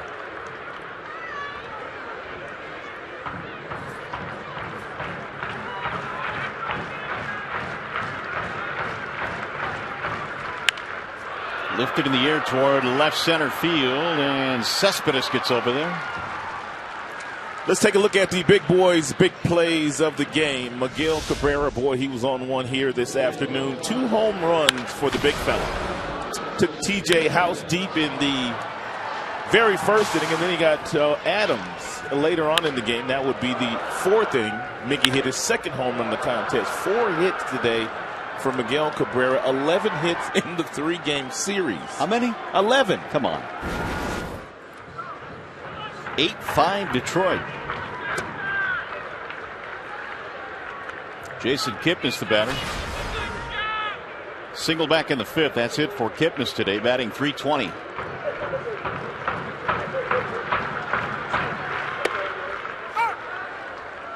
(1-1).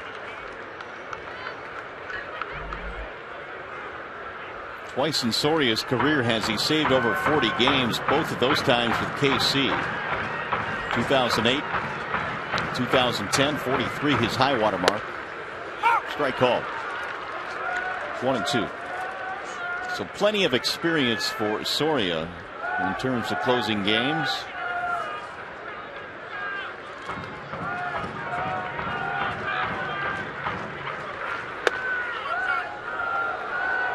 Two and two.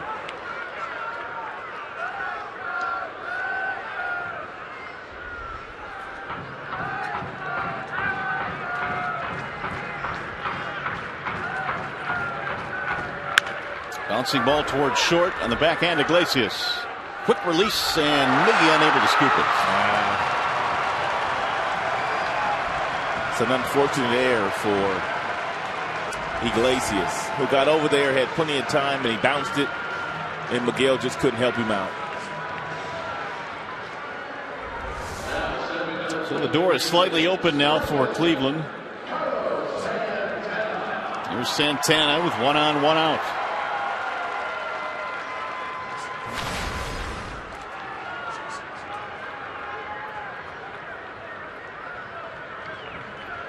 A couple of hits in his first 2 at bats, both singles. He drove 1 in, did Santana, back at the 1st inning. Popped him up. Who's going to take it? Romine in from his 3rd base position. Well, Santana dispatched.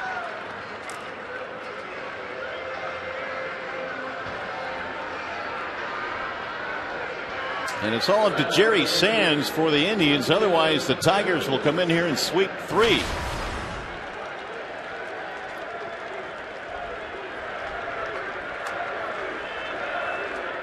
come the Jerry chants. I think they like Jerry. I think they do too. They gave him a lot to like yesterday with his 4 RBIs. He is 1 for 4 today.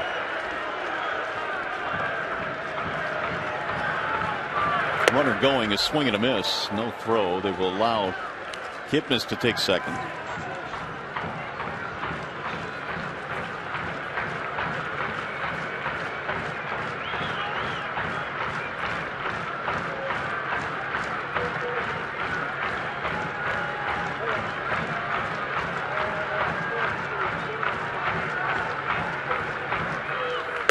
Sands waves and misses. Now it's 0-2. And Soria needs just one more strike.